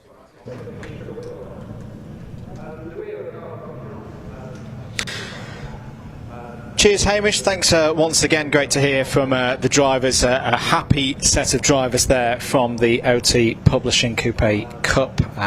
Fortunately for them, that's the end of their racing here this weekend. The 40-minute race means the next time that we will see them in action will be at Castle Combe on the 7th of October. That'll be to complete their championship. We move on though, 3rd race of 6 this afternoon here at Silverstone National. Hope you're enjoying the coverage at home or wherever you're watching from in the world. The Vertu Motors Mini Challenge Trophy out next for the first of 3 races this weekend. This is the headline act. Very competitive field. Have been a number of times this season on the support for the British Touring Car Championship, and last time out at Donington Park, some spectacular racing across the BTCC weekend on the full Grand Prix course. If you caught it, it's a very, very exciting set of races that should whet the appetite for this next one here at Silverstone. They'll be out for 15 minutes for race number 3 on your race programmes. Let's have a look at the grid then, determined by timed qualifying. Some really good pace earlier on this morning. Not quite, missed out by about half a tenth, but nearly a lap record in qualifying for Nathan Edwards. A 1 minute 10.968 means that Nathan Edwards will have pole position for this first race for the Mini Challenge Trophy this weekend. Sam Gornall will be alongside on the front row of the grid. Championship leader Tom Ovenden will be on row 2, joined by Alex Sully. Harry Hickton and James Black will be on the third row of the grid. Gabe Fairbrother and Frankie Taylor start on row 4. Reese Hurd and Nicky Taylor will complete the top 10 there on row number 5. Very close qualifying indeed. That top 10 covered by around 0.6 of a second. On to row number 6. We should find Luca Marinoni, Osborne and Ben Jenkins. Alex Keynes and Maximus Hall will start on row number 7. Daniel Armstrong and Jack Byrne start from row 8. Reece Lysett and Lee Pearce start 17th and 18th on the grid there on row 9. Callum Eason and Ben Taylor complete the top 20 on row 10. Andy Cobb and Paul Manning go from row number 11. They're ahead of Cameron Richardson and Mick Fitzgerald, who form at row 12. Ashley Gregory had some problems in qualifying, will be on row 13 alongside Jamie Keats.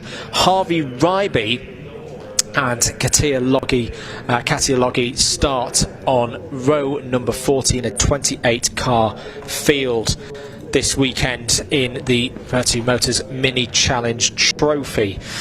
Let's have a quick look at the scores on the doors as well. As I say, there is championship permutations in this one, and we're getting into the serious end of the season. As we say, Tom Ovenden leads the championship right now for Accelerate Motorsport with 583 points total. Alex Sully second on 505 as well. But before we get on to the race, let's have a few thoughts on the drivers earlier on today when Hamish caught up with them.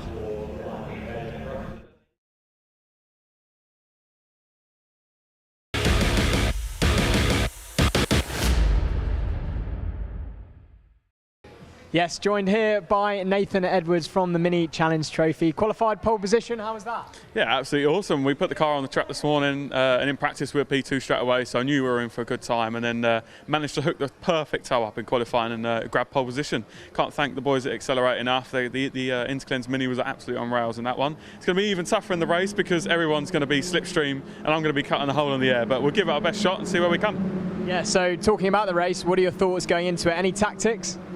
I don't think you can, and you can't really plan it either, but I'm fresh off the back of a win at Donington, so spirits are high, confidence is high, and I think anybody in the top 10 could probably win it, so as long as we're there at the end, I don't mind. And what about on this track? We're at Silverstone, home of British Motorsport. What is the difference between this track to any others you race? Well, this is like Thruxton in terms of you don't really want to lead until the final corner of the final lap. So as long as you can time it right and you've got the car absolutely spot on, then you're all right. But no, the racing is going to be absolutely fantastic, and I'm sure everybody on the live stream is going to enjoy it. Perfect. Good luck for the race. Yes, joined now by Tom Ovenden. Tom, how was qualifying for you? Yeah, tricky. I think in a one-make series like we're in, with the track being so short, qualifying is always separated by a really, really small margin. So I think if we're in the top 3 or top 5, we were going to be happy. Obviously, we're always hoping to be on pole. Felt a little bit short, a bit disappointed after being faster than practice, but third, I think it's still a good place to race from in the first race. And we're at the home of British Motorsport today. We're at Silverstone. What for you is unique about racing here? I think it's just, well, especially in our cars, it shakes it up a bit. I think it's such a wide open circuit. Makes it some really good racing, like 5 wide at some points. The track's so wide, and it's just a nice place to come to. It's obviously where Formula 1 comes, so it makes it feel very cool. So no, I enjoy it here. Just lastly, prediction for this race, where are you going to finish? If I'm on the podium, I'll be happy. Obviously, I'm aiming for a race win, but I'm not going to do championship-wise. I just need to score some good points, so not going to do anything stupid, and yeah, just aim for the podium. Well, hopefully we'll see you in the podium afterwards. Thank you very much. Hello, joined here now by Katia. Katia, how's your season going so far? Well, it's the first season I've done, so it's been interesting. It's been good to learn, so it's There's been a lot of learning going on, a lot of improvements, so it's been good. It's been good. And how about qualifying today? How did that go? I think qualifying was a little bit disappointing. Didn't get off to a good start, and then just struggled to regain the positions, get in a tow, get good positioning. So ended up back at the grid, which wasn't ideal and very far off what we normally do. So out of position to start, but hopefully to do better. And what about going into the race? What are your tactics going to be? Tactics will be get a good start, that's always important, and then just try to pick people off one by one. It's a very close pack, so hopefully it won't be too difficult to make my way through and make up positions. Okay, well, good luck for the race. Thank you.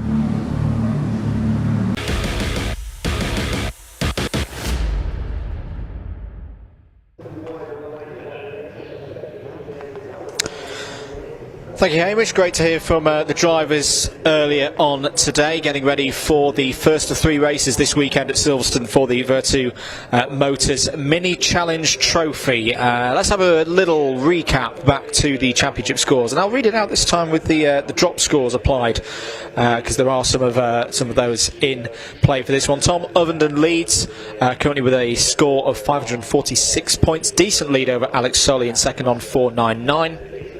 Mickey Taylor is third at the moment in points. Very tight battle for third in points overall, with Jack Byrne 1 point separating Taylor and Byrne, 466 versus 465. Rich Hurd is fifth on 412. Maximus Hall is in sixth. Should mention as well that Rhys Hurd is the top of the rookie drivers. Those are drivers entering and registering for this championship for the first time. We'll also be keeping an eye on the Graduates Cup, drivers registered for the second time, and the Director Cup, those for drivers aged 35 years or above. Under starters orders then for the formation lap in a moment's time here for the first of the 3 races for the headline act this weekend at Silverstone here at the BARC. It is the Virtu Motors Mini Challenge Trophy. And just to remind you, their grid for this 15-minute race, determined by timed qualifying and the best lap times for each of the drivers earlier on this morning, looks a little bit like this. 1 minute 10.968 was the fastest lap time, nearly a lap record for Nathan Edwards in the number 21. Sam Gornall is alongside him on the front row of the grid. Championship leader Tom Ovenden goes there in the number 24 car from row 2 alongside Alex Solly. Harry Hickton and James Black start on row number 3. Gabe Fairbrother and Frankie Taylor start on row number 4. Rhys Hurd and Nicky Taylor start on row number 5. Luca Marinoni, Osborne and Ben Jenkins start on row 6. Alex Keynes and Maximus Hall start 13th and 14th on the grid on row 7. Daniel Armstrong and Jack Byrne start on row 8. Rhys Lysett and Lee Pearce start on row 9. Callum Eason and Ben Taylor complete the top 20 on row 10. Then it's Andy Cobb and Paul Manning on row number 11. Cameron Richardson and Mick Fitzgerald start on row 12. Ashley Gregory and Jamie Keats start on row 13. Harvey Ryby and Katia Loggy completes the 28 car field here for the Mini Challenge Trophy. 15th round of the year, completing the formation lap. Drivers heading down the Wellington Straight now, and well, judging from what we've seen so far this season in this championship, this is going to be hair-raising stuff, pulsating racing for the next 15 minutes. Great competitive grid this of drivers looking to use the Mini Challenge Trophy as a platform to build their careers. As I say, for 3 times this season, this championship has been supporting the British Touring Car Championship, and I do imagine that a number of these drivers will be wanting to get to those heady heights in their futures. We've seen races at Brands Hatch, Snetterton, Thruxton, Croft, Donington Park so far this season, but what is going to happen here for round 15 of the championship at the home of British Motorsport?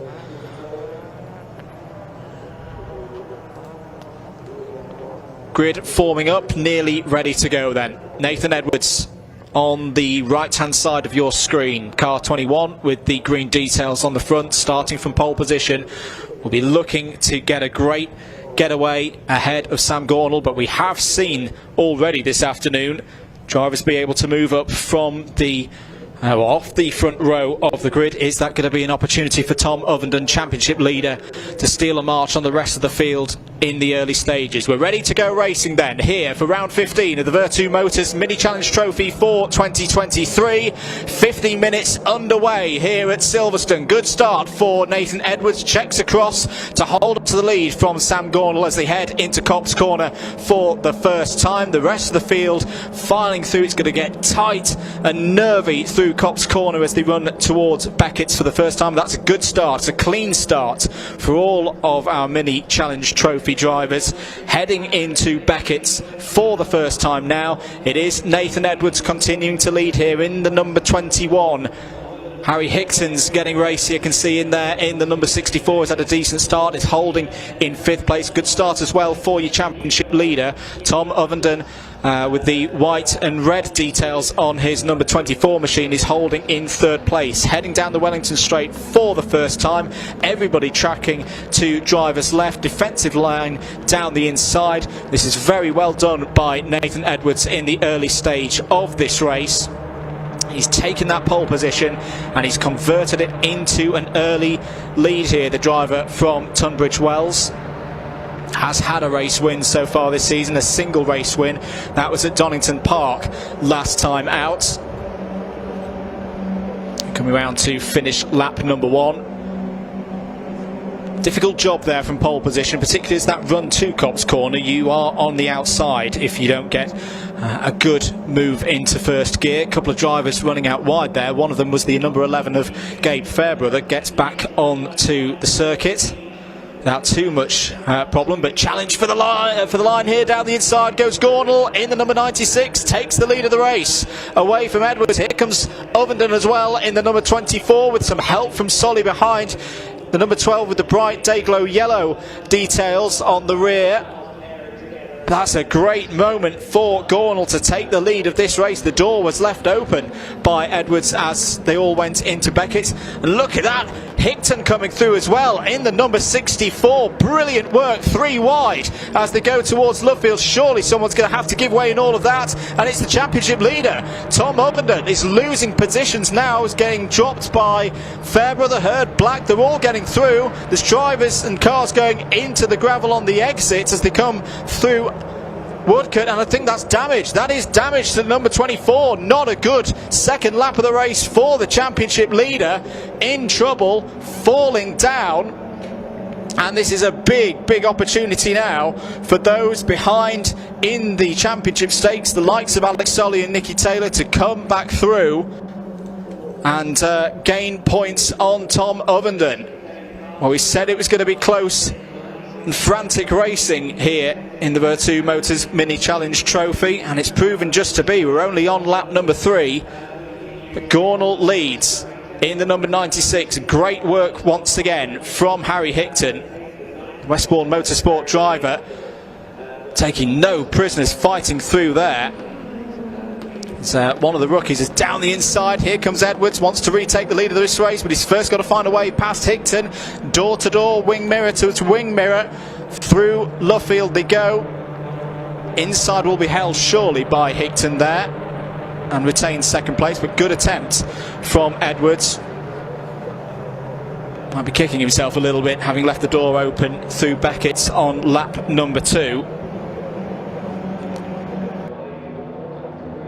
Between Alex Solly and Gabe Fairbrother. This is a huge race now in the championship for the driver in the number 12 there for Graves Motorsport. Alex Solly has got to capitalise on this and gain points on Tom Ovenden, who I think is problem there. That is the number 8 car stranded on the road. Daniel Armstrong is in a bit of bother there, and this may bring out a neutralisation of the race, because if the car is stuck in gear, which I think it possibly is, then that's right on the racing line as well. I think that is going to be coming through Luffield.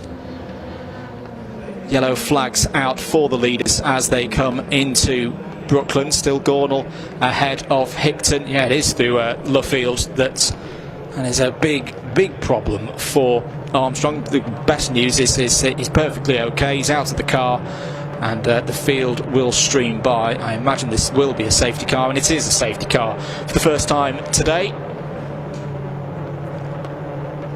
Silverstone Marshall's team, I'm sure, will get to work quickly and efficiently as they always do, but they will need that cover of the safety car, because that number 8 car is right on the racing line and in a very tricky spot, considering that we think it's stuck in gear. There is Armstrong out the car. Obviously disappointed for his first race of the weekend to end in that fashion, and there'll be work to do overnight to get that car ready again for race number 2 tomorrow. 9.5 minutes on the clock then. I think as well the number 24 of Tom Ovenden has stopped or been pulled into the pit. His timing is showing that Ovenden is off the lead lap. They're 2 laps away from the lead lap. Great work, as we say, from the Silverstone Marshall's team, clearing the number 8 off the circuit. So I imagine that this will be a fairly routine and short safety car. Problem for Sam Gornall though, the top 3, they'd broken away. They were pulling away and looking to secure some strong points, and this has backed everybody into one big group. And for Sam Gornall, he'll have to do all of that hard work once again. So, order at this current stage of the race. Sam Gornall leads. Number 64 of Harry Higton, with a great start. Started from the 3rd row of the grid and is now 2nd. Edwards 3rd. Fairbrother 4th. Solly, closest challenger to the championship leader, who is out of this race. They're in 5th place. Black, Hurd, Hall, Keynes, Marinoni, Osborne. That is your top 10 as things stand, with just over 8 minutes to go. A bit of debris to, I imagine, be recovered as well there from the number 8 of Armstrong that we saw off the road. Don't know what the cause of the number 8 to come to a stop there through Luffield Corner was. Once again, Marshall's straight to work with that gap in the traffic, picking up those pieces of debris. And we'll be keeping an eye on the safety car, and of course will tell us when the race is going to be resumed. But that's one of the really good things about this Silverstone national course, is that you don't lose, like say on the Grand Prix loop, a lap is pretty short.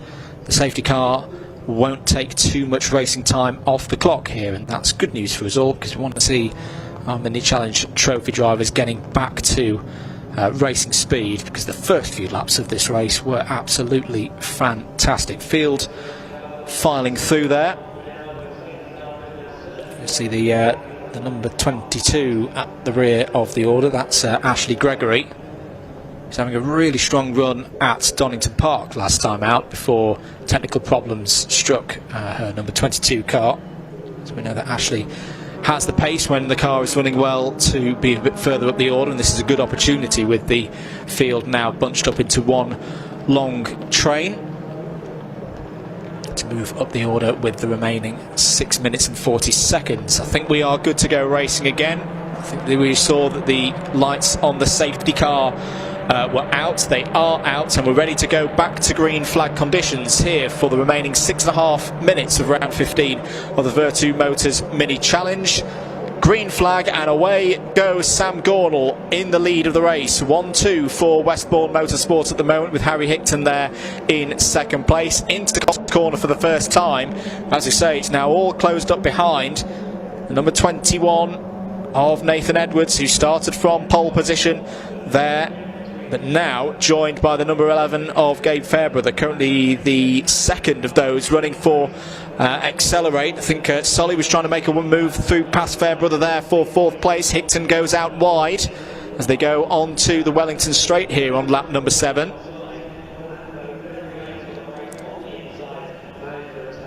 Down the Wellington Straight once again. Gornall, like we saw with Edwards on the first lap of the race, has to go to the inside. Gap on the inside also open for Harry Higton. Well, Harry Higton trying to go around the outside there. Can he keep his nose in on his teammate through Luffield? Gornall gives him a bit of space. Thought there was going to be an opportunity there for Edwards to get down the inside for second place, but not the case. Harry Hickton with an absolutely immense couple of corners through Woodcote to the inside now. Is this going to be the lead of the race for Harry Hickton? It's been properly aggressive, but the right side of fair, side by side with his teammate towards Copse Corner. Racing room's got to be given between these drivers. They do give each other racing room. Gornall sweeps round the outside, retakes the lead of the race. Edwards now challenging once again for second place. Fairbrother coming into this, and then everybody else still very much in the fight here. To the inside once again goes Hickton. No way through for Nathan Edwards. They're both going to run wide, and here comes Solly in the number 12 and Fairbrother in the 11. Fantastic racing once again here in the Virtu Motors Mini Challenge. 3 wide down the Wellington Straight. Good opportunity for the Westbourne Motorsport duo to break away at the front here, whilst everybody else sorts themselves out for third. Nathan Edwards retakes that third spot. Alex Solly trying this way and that to get past Gabe Fairbrother, because he knows how important this race is now for the championship. If you're just joining us, Tom Ovenden, oh, bit of contact there between the 11 and the 12, Fairbrother and Solly. Leaning on each other a bit. That may offer an opportunity to the number 53 of James Black to come through. 4 minutes to go. Gornall leads, Hickton second, Edwards in third, Fairbrother fourth, Hurd and Solly fighting there. Number 12 trying to get back through and back onto the rear bumper of the number 11. Bit further down the order, see the 486 up into the top 10. That's Jack Byrne, another one of the Graves Motorsport drivers, improving at least 1 position. I think the 99 of Jenkins is through. That's 2 spots lost to the number 62 of Alex Keynes. Easton past Taylor as well for 15th spot overall. Let's run through our categories. Overall, of course, Gornall leading. Edwards in third place overall, currently top of his class. Not long to go in this one then, less than 3 minutes on the clock. In this race that has been split apart almost by the safety car that we saw in the middle phase of the race, but it's keeping it close at the front of the order. And in fact, good work last time around from both Edwards and Fairbrother to close into third and fourth. Side by side here, this is Maximus Hall trying to come through the order. He's currently 6th place in his category, trying to find a way past Black there in the number 53.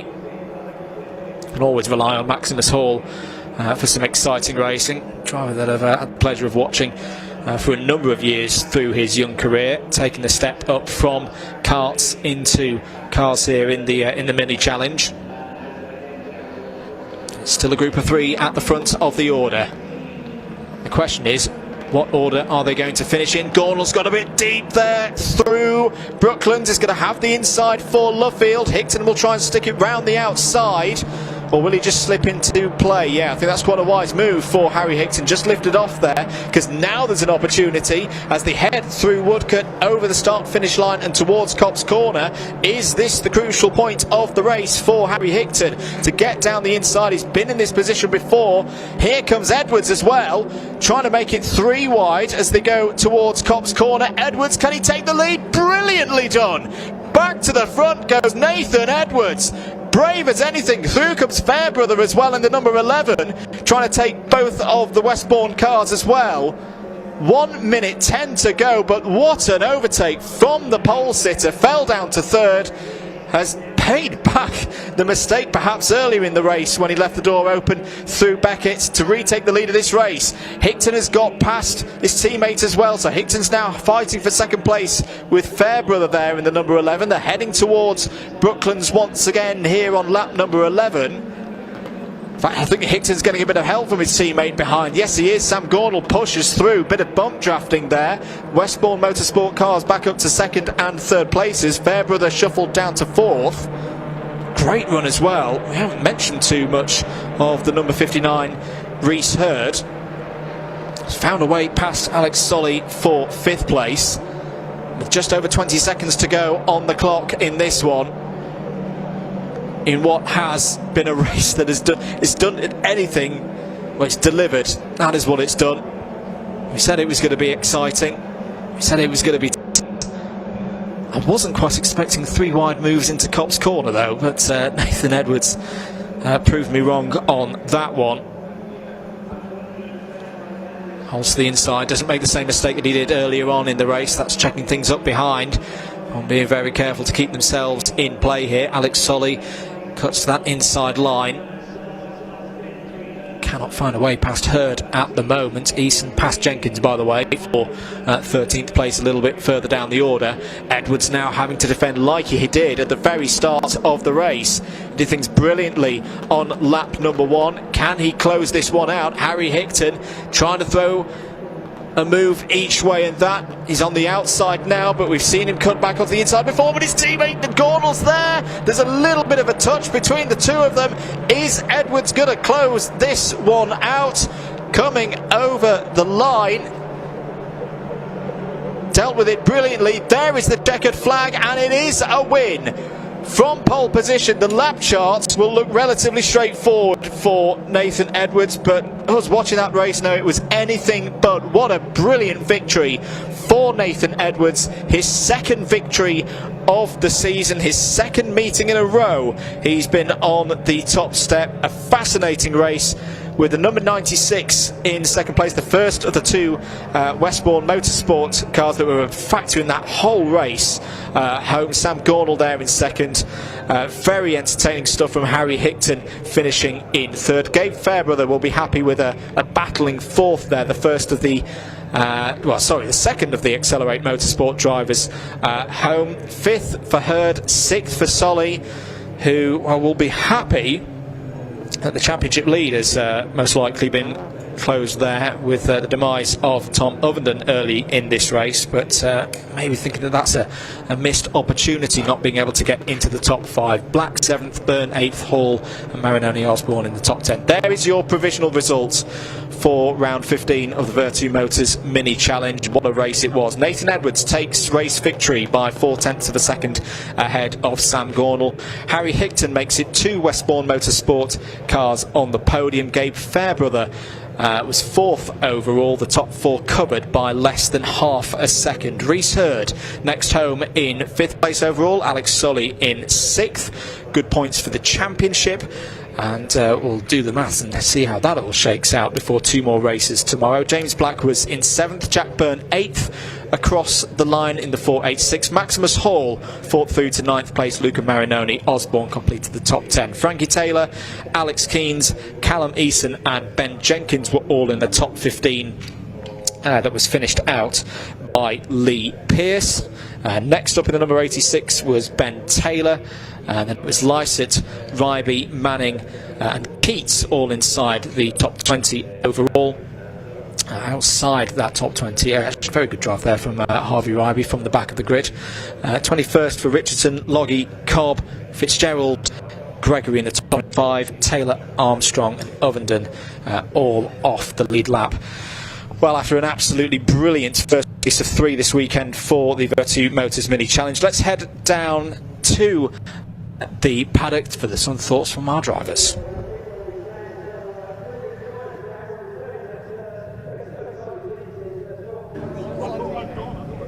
Well, we have an absolute jubilant Nathan Edwards here. Nathan, can we interrupt you for a second? I know you're having a great moment with your team, but you're delighted. Yeah, absolutely delighted.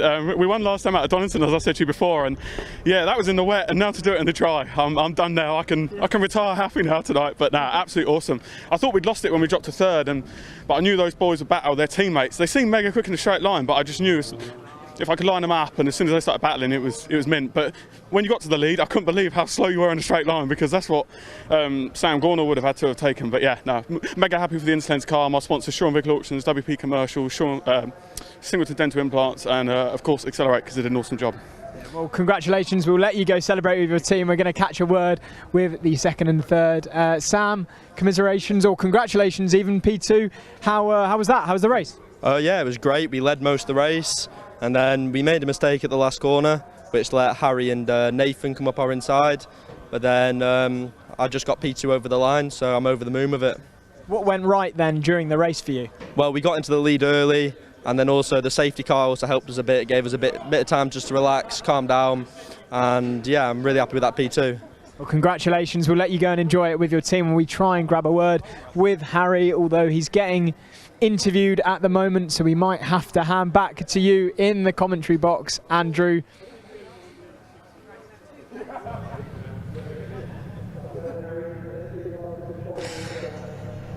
Thank you, Hamish. Great to hear once again from our drivers there in Parc Fermé. 2 more races tomorrow for the Virtu Motors Mini Challenge Trophy, the first of them going off from around.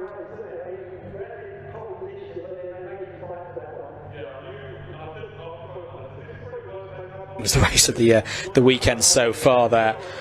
Started out with a very competitive run at the front of the field for Sam Gornall, who was in amongst it all the way through. This was one of the major talking points of that race. Tom Ovenden, championship leader, with problems at the end of the first lap. He was a did not finish, and that is a real blow to his championship hopes. He will most likely still have the championship lead at the end of today's race, but his lead will be much diminished. Very competitive race out front. Alex Solly was trying to capitalise throughout that race to close in that gap as much as possible. He's having a lot of one-on-ones with Gabe Fairbrother. Maximus Hall pulled his way through the order nicely as well. There's a very close moment for Sam Gornall with his teammate Harry Higton through Copse Corner. Copse Corner was the centre point of a lot of action in that 15-minute race. Harry Higton was arguably the most entertaining driver in that race, forcing his way through with some great overtakes and eventually finished on the podium. But it was a very good result for Nathan Edwards. We'll see them again tomorrow. Before we move on to the next race, though, which will be the first racing appearance of the weekend for the Mini Challenge Clubsport, let's hear from a few more of our drivers earlier on today.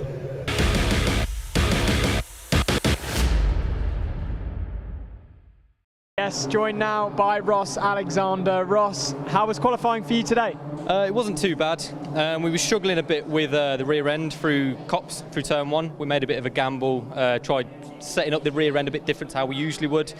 It worked in practice, although for whatever reason we weren't able to put it all together in qualifying, so we were something about 0.4 of a second slower. So we've got a bit of work to do in the race, but I'm hoping that, fingers crossed, we should be able to bring it all back and try and get on the podium, hopefully.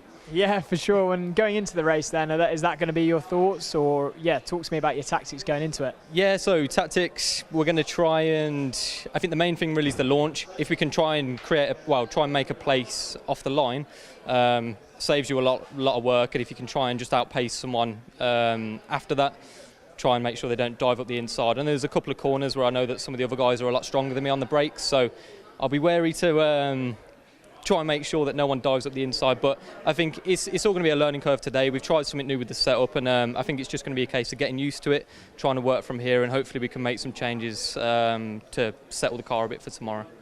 Well, there we go, the thoughts of Ross Alexander ahead of the Mini Clubsport Challenge here now. Hello, yes, joined here by Yonat Karare. Yonat, how was qualifying this morning? Was good, not as good as practice though. I think I used tyres for qualifying instead of using the new ones. I wanted to compromise so I can have better tyres now in the race. There's more pace to find out there, but again, now in the race is going to be completely different, and I'm just hoping for a good start to make up a couple of places to try and battle for a podium this weekend again. So let's see what happens. And how vital is a good start in this race? Very. That will make or break it for the first 2 corners, and after that everybody's just going to settle into pace, and once everybody's settled into pace, it's really hard to overtake. It's a very close racing in the S-Class, and yeah, once everybody has the tyres up to temps and pressures, that's pretty much it. This is where you stay unless you make a mistake. Normally everybody finishes where, after the second corner is where everybody normally finishes the race.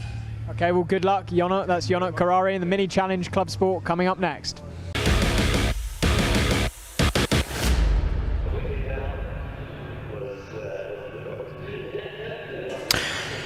Time to go racing then for the first time this weekend. It's the Mini Challenge Clubsport with AirTech Motorsport Series heading out on circuit. Next on pole position for the first of our classes will be Zach Blackwell, Jamie Ringer alongside on the front row of the grid. Row 2, Freddie Hewitt and Charles Heatley. Row 3, Alex Westerby and Steve Webb. Ross Alexander and Jonat Karari starts on row number 4. Samantha Bowler and Rory Mellier start on row number 5. Moving down the order, row 6 will have Charlie Collins and Alan Lee on it. Emma Dawson forms out the first of our categories there on row number 7. Bit of a gap back to our second category. Steve Berry has class pole position alongside on the class front row. Row 9 overall will be Charlie Newton-Darby. Lee Campbell and Sean Wortley form out the S-Class there. 4 runners in that one. And then we get into the outclass as well. Daniel Truman will have pole position for that one alongside Neil Clark on the front row. Andy Langley and Freya Belk on row 2. Lauren Taylor and Jason McInnes, the last of those. And it's 28 runners in this race across, as I say, a number of categories. You've got your C-Class, your O-Class and your S-Class as well, which is split into the 2 variants of Mini Cooper S allowed into the S-Class, the 53 and the 56. One's supercharged, one's turbocharged. Those are the differences between the 2 of them, and will be the S-Classes at the front of the order, as I say, headed up by Zach Blackwell. The 4 runners in the open category.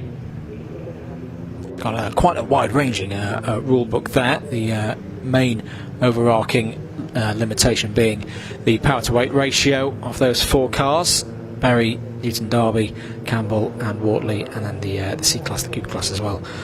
For the entry level into this this championship, it's still a relatively new addition, of course, to the Mini Challenge ladder, but once again, giving an opportunity for drivers to get on circuit, get racing, and hopefully move up through the Mini Challenge ranks. It'll be 12 minutes for the drivers out there on track. Thank you for joining us once again. Hope you're enjoying the coverage here. We'll have more tomorrow, the full day of racing, which will go first race about 9:50 on our schedules tomorrow for Track Attack, and we still of course have Track Attack after this race, and the British Superkarts as well. Mini Challenge Clubsport field forming up for their first of 3 races this weekend.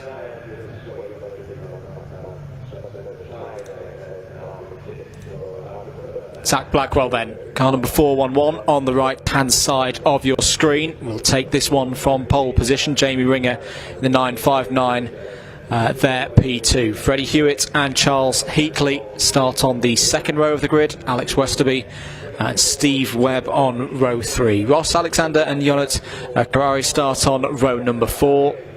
Samantha Bowler and Rory Mellier row 5. Charlie Collins and Alan Lee row 6. Emma Dawson, the last of the S-Class runners, there in 13th. Then the 4 O-Class runners getting ready to go racing here then at Silverstone. Good start for Blackwell at the front of the order. May have to put up with a challenge from Ringer on the inside, gives him room, and through the first couple of corners away go the other categories as well. The O-Class there and the C-Class at the rear of the field, but a good start for Zach Blackwell heading to Beckett's for the first time.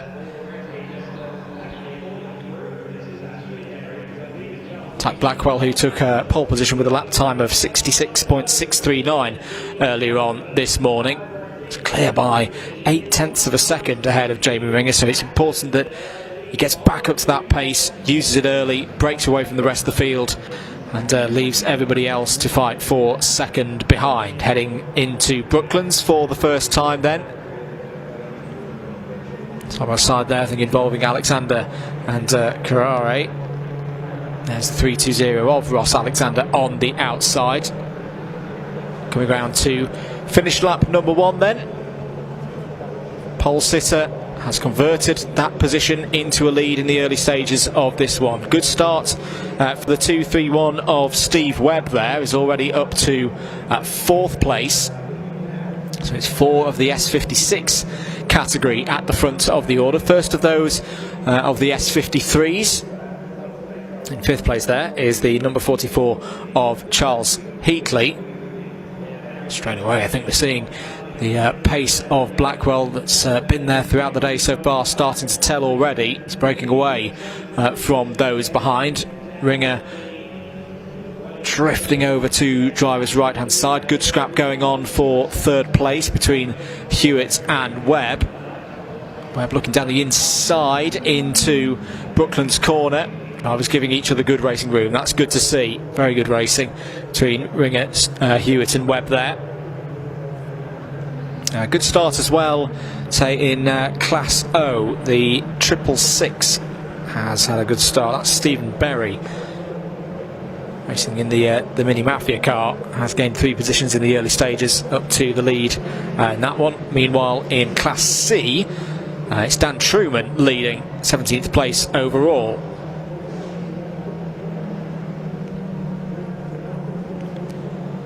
Nine and a half minutes remaining on the clock then. End of lap number 2. 2.1 second lead for Blackwell over Ringer. Still really good scrap going on for 3rd place here between Hewitt and Webb. So the R53s in the S class, those are the ones that are supercharged. The 56 models, ones that are turbocharged on your graphics on the left hand side. 56s are the ones with the grey number boards. The 53s are the yellow number boards. Got to keep an eye out for Berry as well, having a great run. First of the open class runners. He's flying through the order in the 666. 8.5 minutes to go in this one. Webb up 2 positions now into 2nd place ahead of Hewitt and Berry. Ringer not a great lap that time around, unfortunately, for Ringer, down to 5th place now. There is the first of the open cars, the coupe model there. We'll be looking to try and gain as many positions in the overall stakes as possible. Just to refer back to earlier where we saw the lap times come in. A 1 minute 6.7 was the lap time for Stephen Berry, so about a second and a half quicker than some of these the S class, the group with the superchargers and the turbochargers, and he's working his way through the order now. 7 minutes and 45 seconds remaining on the clock then. There's the number 37 of Alex Westerby. Come quite nicely at the moment is Westerby inside the top 10. He'd lose a couple of positions on that lap. Plenty of time to recover back through. 7.5 minutes to go then. Blackwell out comfortably then. 4.6 seconds ahead of Berry. Berry using that pace that we saw earlier in qualifying. First of the open class runners is now up to 2nd place overall. Highest battle for 2 cars in the same category. Right there, 3rd place overall. Webb and Hewitt, the 231 and the 5. These are 2 S56 cars. Heading round onto the Wellington Straight once again. Newton Darby's gained a position, has got past Heatley for 7th place. And Alex Westerby, who we mentioned earlier, as I say, is now on the recovery drive, has got back up past Ross Alexander for 9th place overall. All of those battles, though, involving cars in different categories at the moment.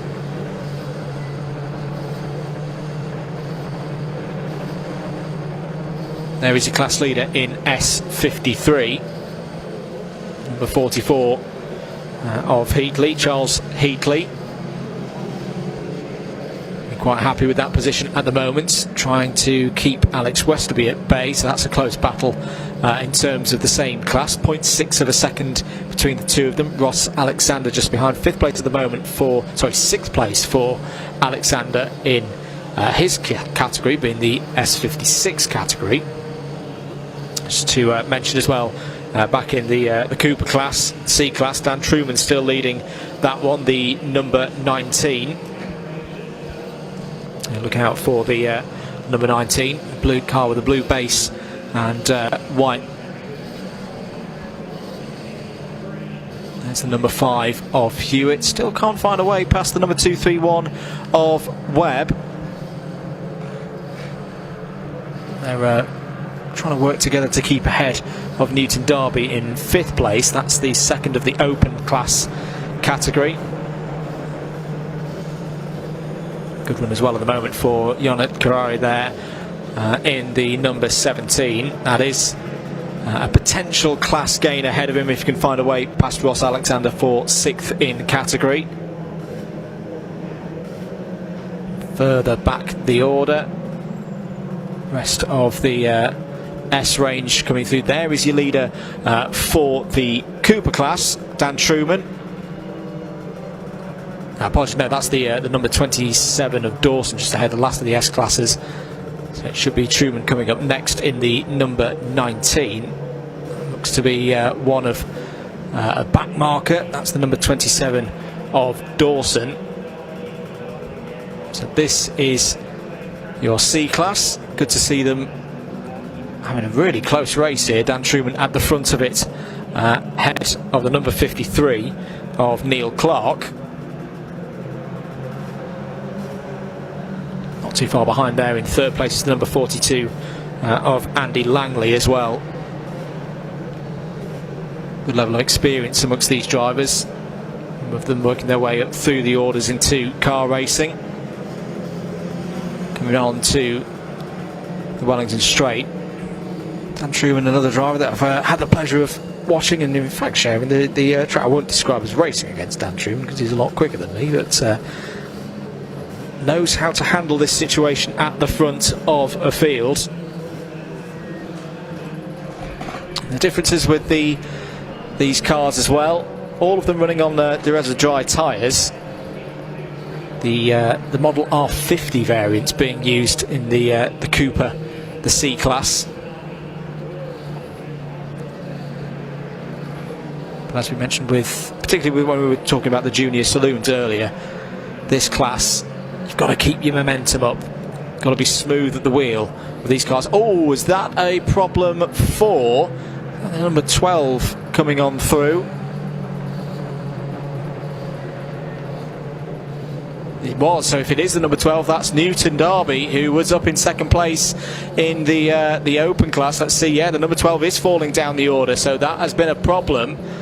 Couldn't tell whether it was the back end of an off-track excursion or a technical problem for the number 12 of Charlie Newton Derby, but either way that's going to lose the second of the open category cars a number of positions. Now where is the next car in the open category? A bit further down, it's the 999 of Sean Wortley that's trying to catch up to the number 12 now, and I think Newton Derby has been able to get going again and hold on to that 2nd place in class, so that's some solace at least. But I'll not be happy to have lost around 6 or 7 positions in the overall stakes. You can see also coming into the pits the number 14 of Lee Campbell. That's another one of our open category Mini Coopers that's sadly had to withdraw from this race. Less than 2 minutes to go on the clock. So far it's been a bit of a walk in the park for Zach Blackwell at the front of the order. Though he is coming under a little bit of pressure now for the overall lead. In fact, he's going to lose the overall lead to Berry. That is superb work by Berry in the open category to reel Blackwell back in and overtake. Still very close between Hewitt and Webb. 2nd place and 3rd place in category in the S56 class. I think Blackwell might want to have a go back here at Berry, heading towards Brooklands for the next time. Both of these drivers have been very successful in their respective classes so far this season. Both of them took clean sweeps at Cadwell Park at the start of the season, and Mallory Park. Berry followed it up with another clean sweep at Thruxton, which meant he won the opening 7 races in the open category to start 2023. I'll be very happy at the moment to be returning back to the top step after a tougher weekend at Snetterton. He's now starting to stretch away from Zach Blackwell, who, as I say, whilst not winning the race overall, this will be more useful results for him in category. Races that we've seen Zach Blackwell race so far this year has only finished off the class top spot once so far. This is a good battle though. This is once again back in our Coupe class, the C class. Blackwell trying to find his way through these C-class runners who are fighting for position. It's still Dan Truman at the front of that order. What's there with the number 53 of Clark. Time is up though, and the checkered flag is going to come out here for the 666 of Stephen Berry. Had to work hard for this one, find a way past all of the Class S runners, both the turbocharged and the supercharged runners, but it's a great victory across the line. Checkered flag out for Stephen Berry, takes overall victory and class victory. Zach Blackwell will be happy with another win in his S56 entry. Number of S56 entries then coming over the line. Second in class, third overall for Webb. Hewitt next up, third in class, fourth overall. Ringer completing the top 5 overall, and in the top 4 for S56. First of the S53 runners home in 6th place overall. That's Heatley in number 44.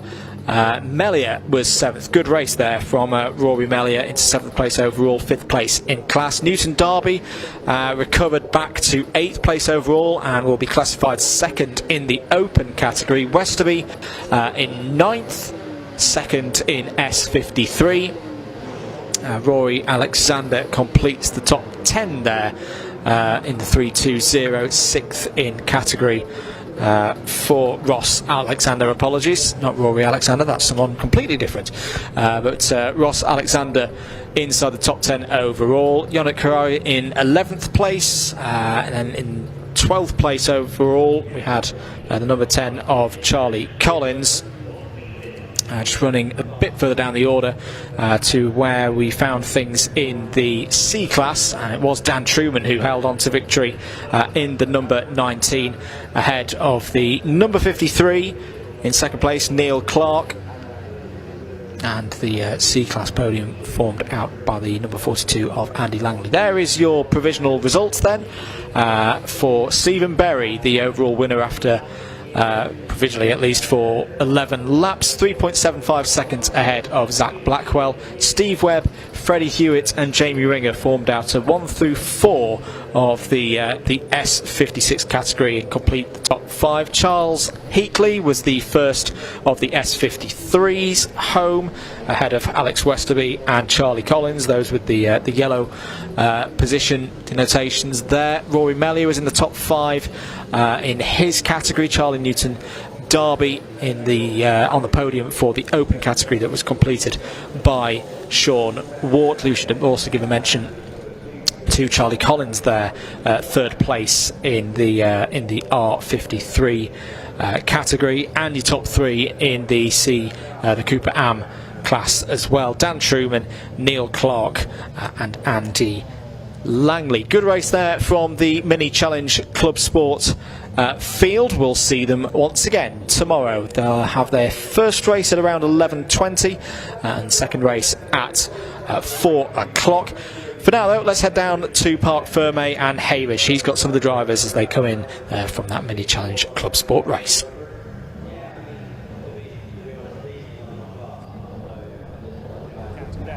Yeah, well, I'm here now with the winner of the Mini Super Sports Challenge.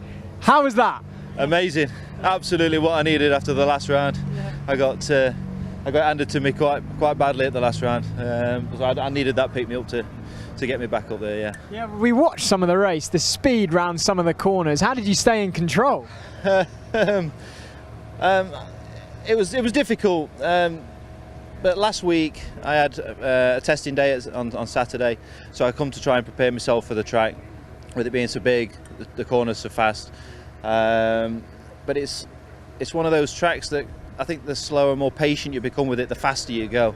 If you go all out, you end up just losing time and going backwards. Well, congratulations, Steve, P1. We're going to try and grab a word with P2. Zach, congratulations. How was that?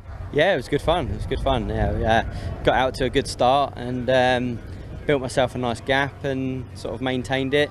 I knew that the flying coupe was coming up behind me, and but fortunate for me, he's not in my class, so I knew I didn't need to worry too much about him. It was everyone else behind him. So yeah, we once Steve got onto the back of me, I was just like, let's just save our tyres.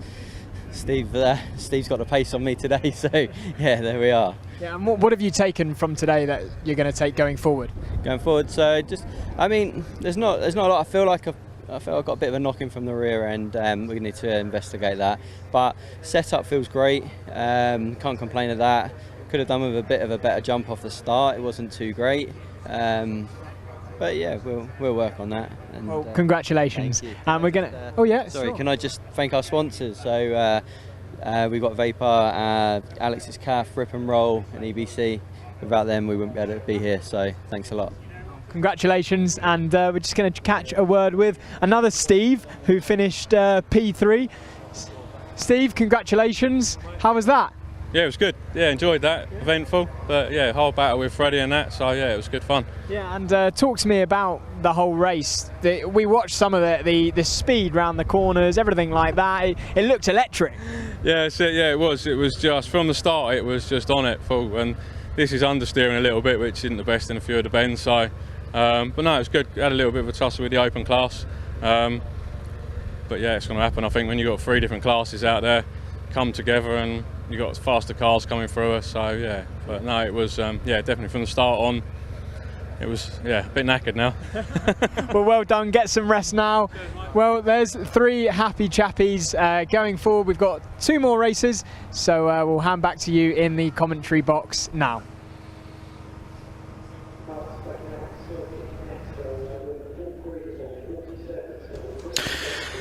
Thanks once again, Hamish. Great to hear from the drivers there after the mini challenge Clubsport with AirTech Motorsport race. We're going to change things up for our next race, something a little bit different. It is the first race of the weekend for the British Superkart Racing Club. Before we get on to that, though, let's have some of the thoughts of the drivers earlier on today.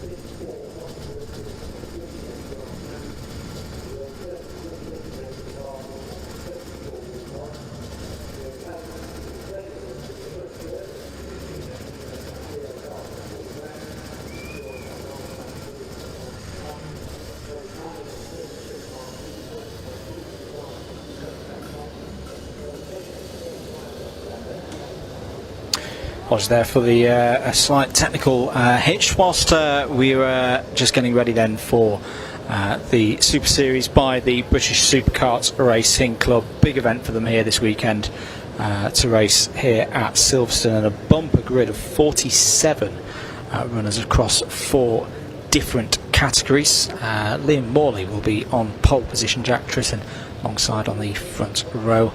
Lee Harpham and Mark Edwards row 2. Carl Holm, current championship leader in Division 1, will be on the 3rd row of the grid alongside Ben Park. So let's actually have a little bit of a review of the point standings at the moment in the Super Series for the British Superkart Club. First of all, with Division 1, these are all total points from across 4 events so far this year at Cadwell Park, Anglesey, Donington Park and Snetterton. Carl Holm leads the championship, as we mentioned, 218 points. Hasn't had a race win so far this season, has Holm's got a 13-point advantage over Jack Tritton, who just seems to be getting faster and faster every time he races. Had a very strong run at Snetterton last time out. Liam Morley is 3rd, 4th Matt Robinson, who hasn't been in every single round, but has won a number of races so far this season. 5th Tom Rushforth as well.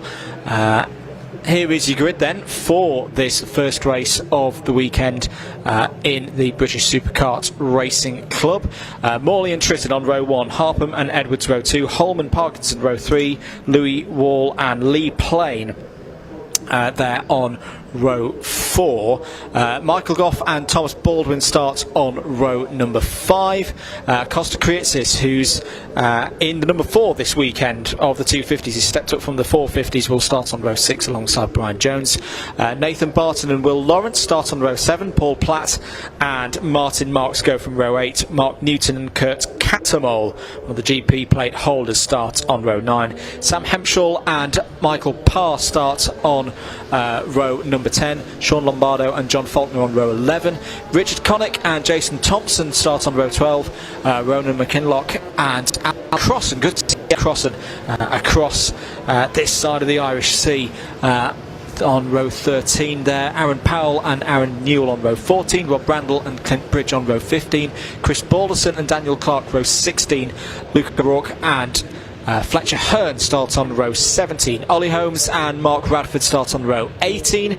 Chris Mackey, Andy Powell on row 19. Aston Baker and Steve Sockey complete the top 40 runners there on row 20. Nick Flint, John Busby, Alan Fewitt, Mary Howarth, Gary Potkins, Paul Von Gerard and John Reeder complete, as say, the 47 kart field here at Silverstone for the first race of the weekend in the Super Series by the British Superkart Racing Club. It will be a rolling start and away we go for 12 minutes around the Silverstone National Circuit for the fastest set of machines that we will see this weekend. All of them streaming through Copse Corner for the first time.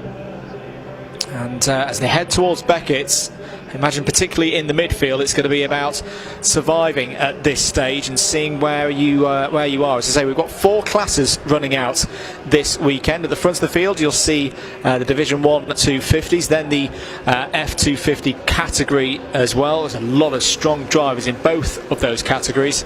The F450s as well, currently headed up by the number 44 of Jason Thompson. Very competitive class amongst those drivers, and also let's not forget that the F125s are out there as well. Round to complete the first lap then, and at the front of the field it is Liam Morley, the current Division 1 GP plate holder, who heads up this not just wonderfully sounding field, wonderfully smelling field as well, as the fumes on these supercarts waft through the commentary position here. Gotta say that Liam Morley, as we come to expect from a GP plate holder, has got on with this and bolted off the front of the order. Lap times under a minute for these drivers. These, as I say, these will be the quickest machines that we've got here at Silverstone this weekend in terms of lap time. Rest of the order feeding through at the moment. I'll just work out as well who further down the order who's making gains. You can see that Jack Tritton has got past Harpham there, so that's the number 87 of Jack Tritton overtaking Lee Harpham. Harpham looking to hold on to his number 1 plate, of course. Change as well for 6th place in Division 1 and in overall. The number 48 of Brian Jones has got past the 441 of Louis Wall out there. Looking around the outside there, that is a beautiful move from the number 1 of Lee Harpham. That's him getting past the current championship leader there, kart number 19, Carl Holm. 9 minutes to go in this one. Just looking further down the order, change there in the F250 class. For 9th place overall, Lee Plain has got past Paul Platt, 2 drivers who know each other very, very well, have raced 1v1 for a number of years. There is Paul Platt with the O plate. In fact, I think Paul Platter's lost also out to the GP1 plate. That's another one of our GP plate holders in the F250 national category. Kirk Catamol has got through into second place. So I'd say very high quality field here this weekend at Silverstone. Just looking further down, what's happening in the F450 category? Well, there's been a change in that one as well, and it's been one of the strongest drivers so far this season in the F450 national category. Ronan McClintock to the front of the order in the F450. He's got past the number 44 of Jason Thompson.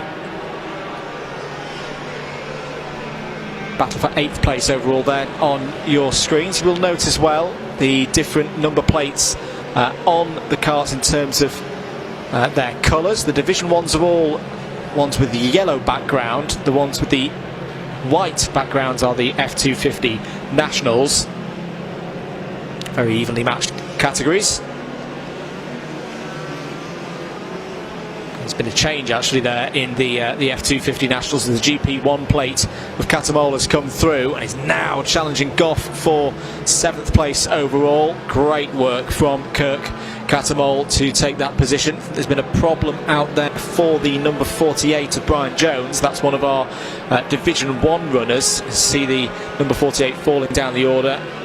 It's not good news at all for Brian Jones. Round the outside, here comes Catamol.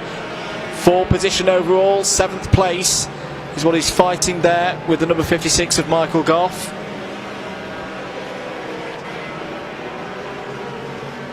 Seven minutes remaining on the clock. Problems to report for, to say, they're fast machines, but they can be fragile at times, running right to the peak of their capacities. Number 66 of John Faulkner, another one of the Division 1s, has pulled off the circuit, as well the number 22 of Ben Parkinson. There is your race leader, and also leading of course in Division 1, Liam Morley. What kind of pace at the moment is Liam Morley doing? Well, 54.488 is the fastest lap so far for Liam Morley. 55.6 last time around.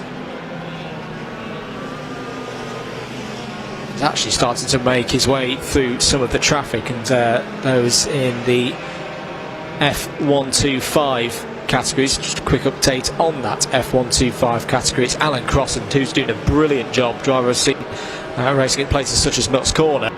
The number 53 leading right now in that one. There's the number 26 of Ronan McClintock, still your leader in the F450 category. He's had a bit of an up and down season so far, as McClintock. When the kart has been running well, it's been running fantastically well. It's been a race winner so far this season already, but it's had a couple of DNFs along the way as well. It just seems to be building across the year. 2 victories last time out at Snetterton. Really put a smile on the face of the driver from Watton at Stone. Back with the race leader, 5.5 minutes to go. Liam Morley has a lead of 3.5 seconds over Jack Tritton here in the British Superkart Racing Club first race of the weekend. If you can get down to Silverstone tomorrow, I think these are something to say we don't always see every weekend at Silverstone. It's superb to experience. A full attack on the sensors. These machines, some great drivers, some great characters as well in the paddock. Just to report as well, change for 9th place in Division 1. The number 33 has got past the 74. That's Mark Newton getting past Will Lawrence, to say, for 9th place in Division 1. 13th place overall. 2 class leaders on your screens right now. Race leader and Division 1 leader Liam Morley goes past the number 26 leader in the F450 category, Ronan McClintock. You notice as well that red number plates for the F450s. That's visually the easiest way of telling those karts apart. If you're new to superkarts, which is in the UK in particular, almost established itself as a sport within its own right. It's very different, of course, to what we're seeing in the other categories at Silverstone. But they're also very different to vast majority of karts in other categories on shorter circuits. Oh, very close there. I think that was Tritton and Harpham trying to work their way through some of the traffic. This is a good scrap going on. This is for the lead in the F250 national category. So the 101 of Lee Plain has found a way through from third place. This is super stuff. Drivers with a lot of respect for one another. Cattermole, Platt and Plain. Some of the most experienced gentlemen in this game. And through goes Lee Plain to take the lead of the race. Down inside though, here comes Platt, the current O-plate holder, and through once again goes Cattermole. So Cattermole sweeps down the national pit straight, retakes the lead of the race. Oh, that's Morley, the race leader overall, out of the race, seems to have had a technical problem and was looking comfortable, nearly 5 seconds in the lead of this race. But it's all over for Saturday, at least for Liam Morley. What rotten luck for our leader in Division 1, and that will mean that Jack Tritton will now cycle to the front of the order. Well, the driver that we mentioned earlier just seems to be getting stronger and stronger and stronger through the course of this season. Hasn't had a race win so far as Jack Tritton, 3rd and 2 second places last time out at Snetterton. Could he be about to take a first victory at the home of British Motorsport? And Liam Morley now out of this race, was on for a 6th win of the year. Understand he looked pretty annoyed as he got out the kart there and walked across the circuit. There's the number 56 of Michael Goff, one of the Division 1 runners.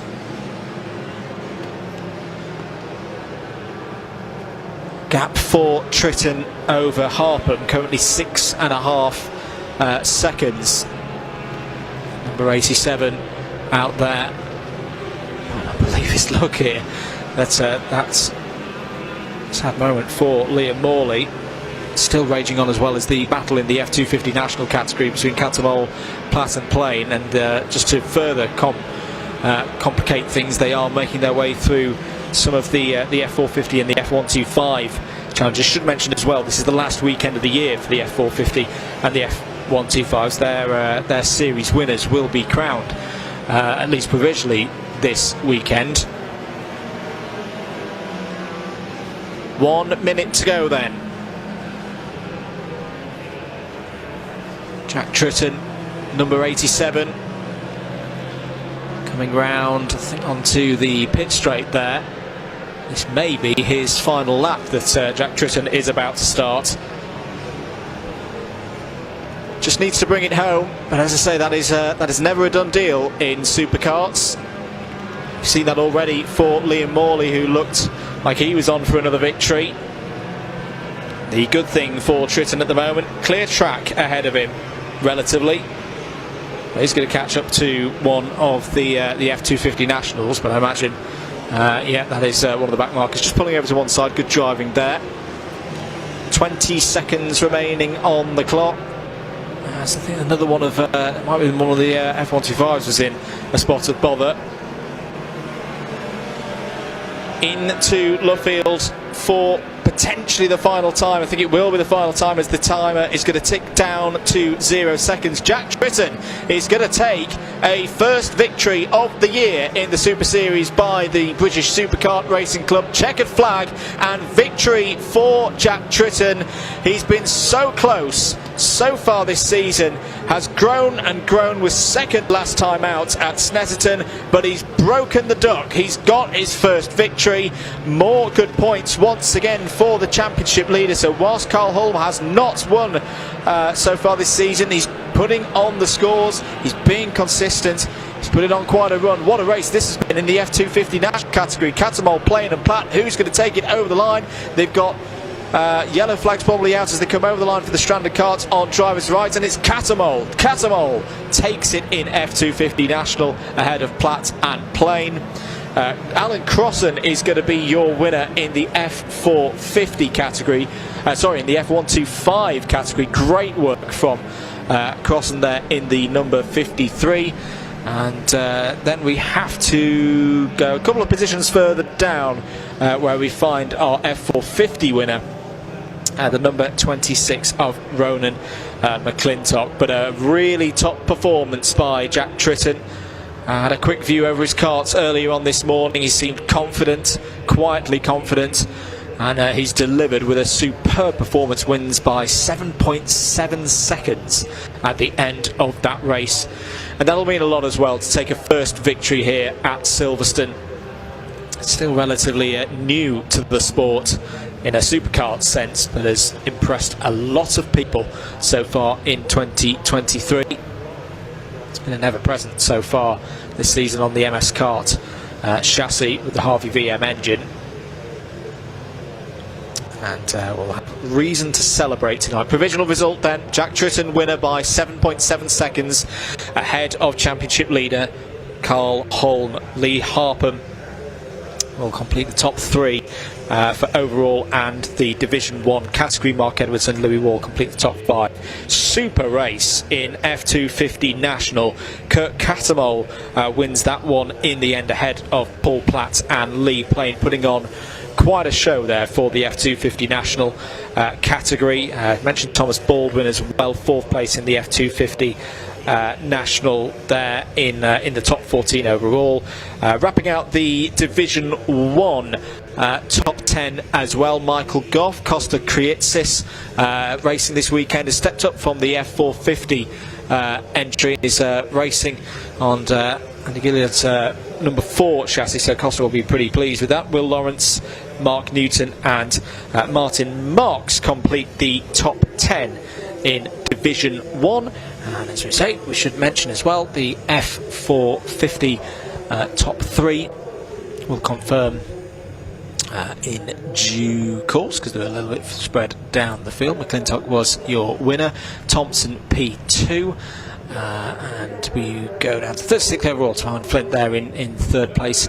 F125 to say finished with Alan Crossan taking the win in his number 53 kart. Newell P2 in the 140, and then Hearn completing the top 3 there in the last of our categories for the Super Series by the British Superkart Racing Club. Very good stuff indeed. We will get more opportunities to see the superkarts in action this weekend here at Silverstone.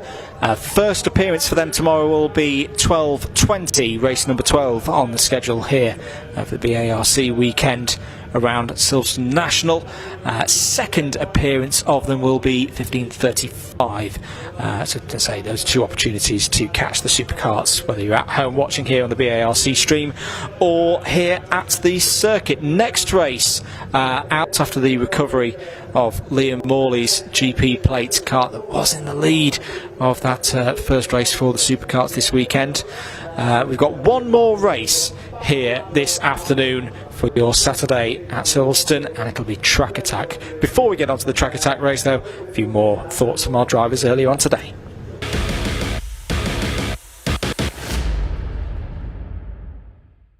Hello, yes, we're down here in the assembly as the Track Attack races are lining up. We're going to have a word with Mike. Mike, how are you doing? All right, thank you. Yeah, and you're in P1 today. You must be pretty chuffed with that. Yeah, well, it's the Alton Park race that got monsooned out. So, yeah, I mean, it's fantastic to be in the dry.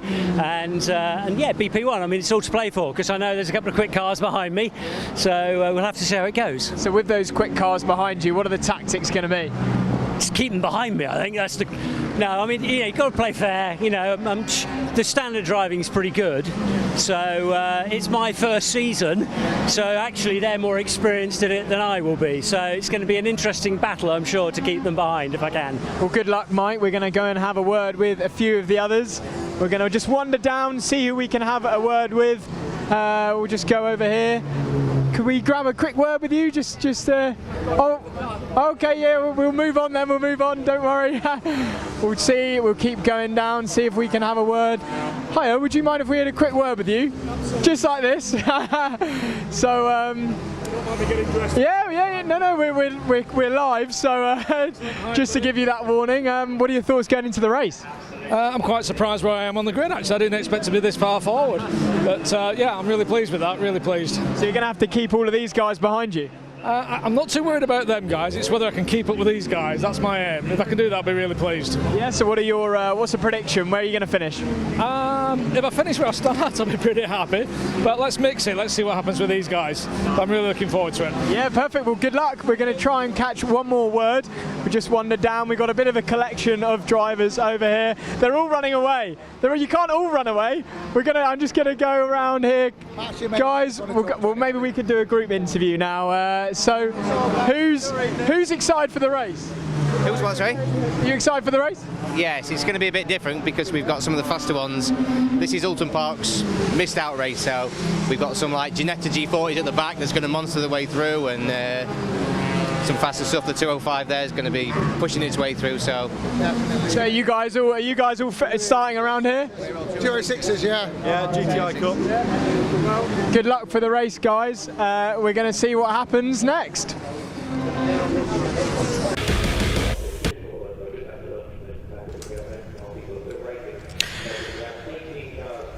Good to hear from the drivers earlier on in the day, getting ready for the last race of the day, the first race of the weekend for Track Attack, and this is how their grid will look. A real smorgasbord. I like to use that word sometimes, really describing lots of different cars on circuits. Andrew Neil will be on pole position in the Peugeot 106 alongside Mike Bowman in number 62. Lee Bull and Robert Walker will start on the second row of the grid. Paul Roddison has had a very good season so far in his Volkswagen Scirocco, will be on row 3 alongside David Beecroft in his Citroen Saxo. Lewis Charlton and Matt Anderson will make it an all Peugeot 206 row 4. Likewise on row 5, Paul Rice and Kevin Houghton there completing the top 10. Moving into the next part of the order for, as I say, this is the last race of the day. Paul Evans and Lee Curry in a pair of Renault Clios on row number 6. Adam Croft and Jake Richardson start on row 7. Charlotte Birch in the single G40 racing in this category is on row 8 alongside Alexandra Quatch-T in his Citroen Saxo. Kevin Matkin and Stephen Fletcher for another all Peugeot 206 GTI row there on row number 9. And there will be 18 cars out there on circuit for Track Attack. 15 minutes. A big, different group of categories in this one. This is a fantastic series for anyone looking to start racing and get on a racetrack such as this. Pretty much, for, if anything that's a hot hatch or a small sports car, there is some way, some class that you can race in here in Track Attack.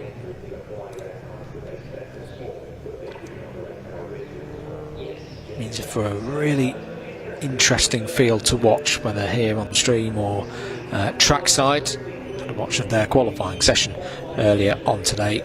Great sights and sounds running through the order. Biggest of these classes being, of course, the Peugeot 206 GTI Production Cup. Very much the ethos of Track Attack as well, keeping costs as low as possible, giving that accessibility for drivers to take part. Keen to watch how the likes of Paul Roddison get involved in this one. Had a very good day last time out at Snetterton. Took a couple of race victories of the circuits that Track Attack has visited so far this season. Thruxton, Alton Park, Anglesey, Pembury and Cadwell Park. With such a wide eclectic mix of vehicles on different circuits as well as they go through their calendar this year. Just got the races, the last 2 races of the season here at Silverstone. Those tracks lend themselves to different kinds of vehicles, of course. Green flag formation lap being completed. Andrew Neil in car number 28 will form up the front of the grid. Mike Bowman alongside in the number 62. Lee Bull and Robert Walker third and fourth in the grid. Then Paul Roddison in the white VW Scirocco that you can see there. Look out for Rodderson from that third row of the grid. I think we are under starters' orders, waiting for the green flag and the lights to go out here at Silverstone on the national course for 15 minutes. Last race of the day. Track Attack's first one of the weekend. Can Andrew Neil get that start from pole position that he's looking for and lead into Copse Corner ahead of Mike Bowman, or is it going to be someone from row 2? We have seen drivers be able to make their way from row 2 and lead by the time they get to Copse Corner. Away they go. I think there is a staller on the grid. No, momentarily there was a yellow flag out. Good start in the Mazda MX-5 there, coming through the order. Let all the rest of the field going through. Oh, as one of the Peugeots is having a moment through Copse Corner, cuts onto the pit exit, and that was very, very well held indeed. I think that might have been Kevin Horton in the red and yellow Peugeot 206. To the front of the order, Lee Bull in the 128 Renault Clio has started very nicely indeed. That's the number 62, I think, of Mike Bowman going off circuit. Yes, it is in a newer edition of the Renault Clio. And the Tricolour Trophy cars are very much, I think, going to feature in this race. Good support of French hot hashers in this series. Number 52 of Robert Walker in the NC third generation MX-5 there. Rear wheel drive car, of course. Versus a number of cars that will be front wheel drive. Let's count them through then at the end of lap number 1. Lee Bull leads the race by half a second ahead of Rodderson. Croft in third, Beecroft fourth, Walker, Birch, Bowman, Curry, Anderson and Charlton. That is your top 10. That's a great start, in fact, for the number 26 of Charlotte Birch, the single Ginetta G40 in this race. Gained 8 positions on that first lap and is now starting to challenge the MX-5 of Walker just ahead of her. Bull and Rodderson getting close together likewise. Paul Rodderson, as I say, has had a very, very good season so far. Plenty of experience running Rodderson Motorsports over the years, based up in Sheffield. Cracking start also for Adam Croft there in the red and black Peugeot 205 GTI. Not as much capacity for Croft as some of the others. The biggest engine capacity that we've got on this grid is Stuart Cheeseman's BMW E36 entered this weekend with a 2.5 litre engine, and 1.9 litre engine for Adam Croft, but very light, very agile car. That's showing that he's up into second place. Change of the lead confirmed then. Rodderson to the front of the order. I'd keep an eye on that Ginetta G40 in the hands of Charlotte Birch. She's moving through very, very nicely indeed. First appearance of the season for Charlotte Birch. Racing as part of the Britannia Marquise Cup, Nippon Challenge and the Deutsche Masters Cup, the other two categories here in Track Attack. As I say, it's a really good championship. Encourages anyone and everyone to prepare their race cars, give them the opportunity to race here at some of the UK's best race circuits. Rodderson and Croft breaking away then at the front of the field. 7.233 that lap time for Rodderson at the front of the order. The fastest driver out on circuit at the moment, Charlotte Birch, 4th place overall. First of the runners in the Britannia Marquise Cup, the Ginetta G40, 1 minute 7.051 last time around. Running down the order then, Rodderson in the Scirocco leads, Croft in the Peugeot 205 GTI second, Bull in the Renault Clio there in third, but he's going to lose that position to Charlotte Birch coming through in the Ginetta G40. The number 3 of David Beecroft is in 5th place. Fast starting number 52 Mazda MX-5 of Robert Walker is next up in 6th place. Then the number 62 started on the front row of the grid, Mike Bowman in 7th place. Lee Curry in the number 7, another one of the Renault Clios out there, is currently in 8th place.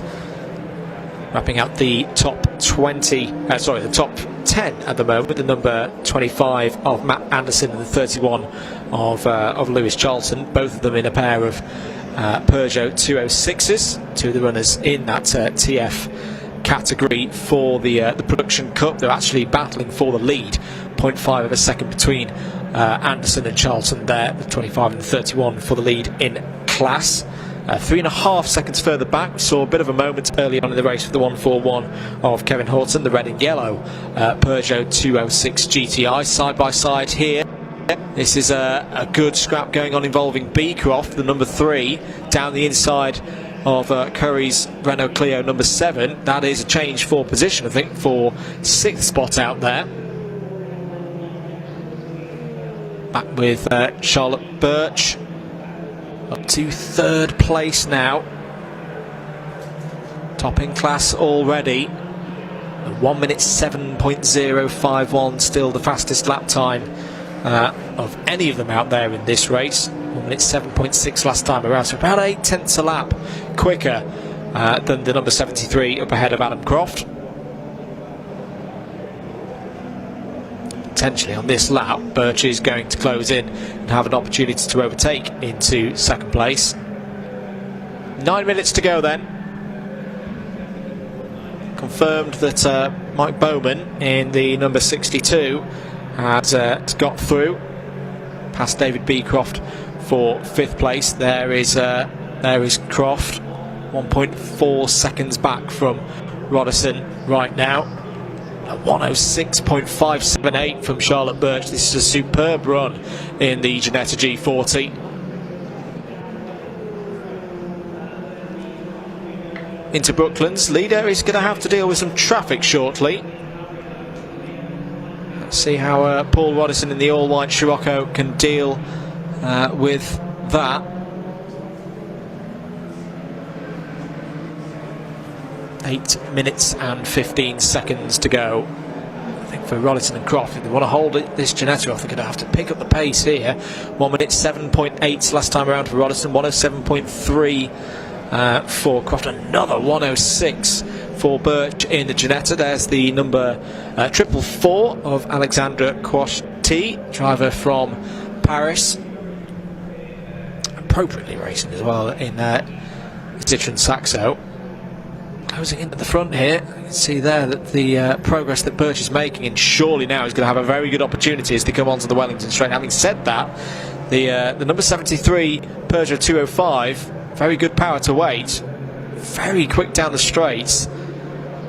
Might have to do this in the braking zones. Slightly newer Ginetta would surely have the advantage in the tight and twistier parts of the Silverstone National Circuit. She's closing in all the time, but to be fair as well, Croft is closing in on Roddison. This is a proper good scrap. You could not get 3 more different cars. Different powertrain options, different drivetrain options, very different eras as well for these cars to be competing from. Side by side, Croft trying to go round the outside of Roddison. Wing mirror to wing mirror, close as you like. You can see the lightness of Croft's Peugeot bouncing across those curbs. Still side by side and through the middle. The Ginetta trying to take the lead. The Ginetta's gone through into 2nd place. Great move by Charlotte Birch. Super stuff. This is really where the Ginetta's going to come into its own here, powering onto the Wellington Straight, going towards Brooklands and Lovefield. That's where its lightness, its rear-wheel drive is going to come in handy versus the Scirocco. Birch is on the outside, he's going to have to do it through Brooklands, stay side by side. There's 2 back markers, I think 2 of the Peugeot 206s in the Production Cup just ahead. Brilliantly dealt with by Paul Roddison, takes the line, blocks the Ginetta from coming through. Here comes Croft back up the inside to retake 2nd place. Super racing, diving between the 2 Peugeots goes Roddison in the Scirocco. 6 minutes to go. All the experience of Paul Roddison there coming to the fore to hold on to the lead here, but he's lost it. He's lost it. Croft's nipped through in the Peugeot, side by side as well between Roddison and Birch as they go through Copse Corner. This is superb stuff. 5.5 minutes to go. Croft has been very quick through this part of the course, takes a half defensive line through Beckett's. Roddison shuts the door there on Birch as another one of the Peugeots quite sensibly just pulls to driver's left, lets the three leaders go through here. More traffic for the leaders to deal with here, and through Birch past Roddison, but Roddison's fighting back there. He's mighty on the brakes into Brooklands, but the other Peugeot 206s just caused a bit of chaos out there for the lead three.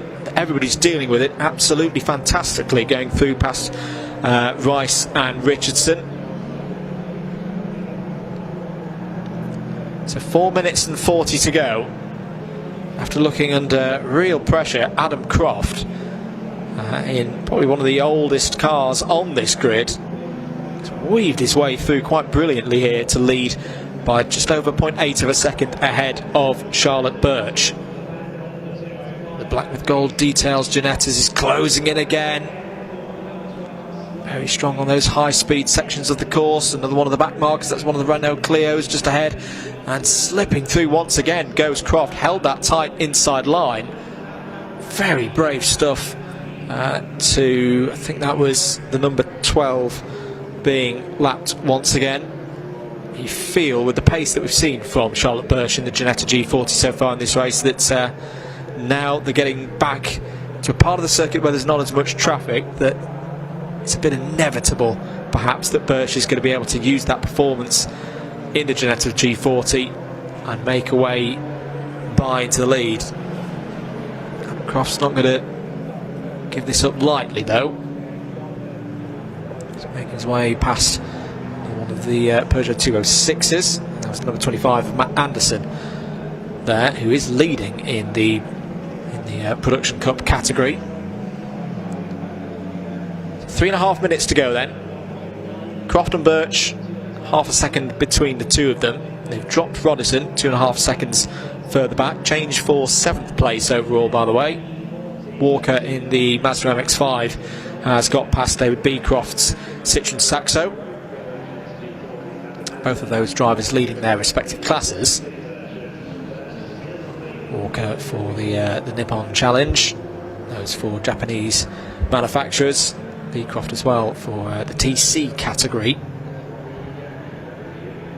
The Tricolor Trophy in his Citroen Saxo. Seen a lot of action from the Citroen Saxos here today, of course. We'll have more tomorrow, not only from Track Attack but also the Junior Saloons Car Championship. All can be enjoyed starting from around 9:40.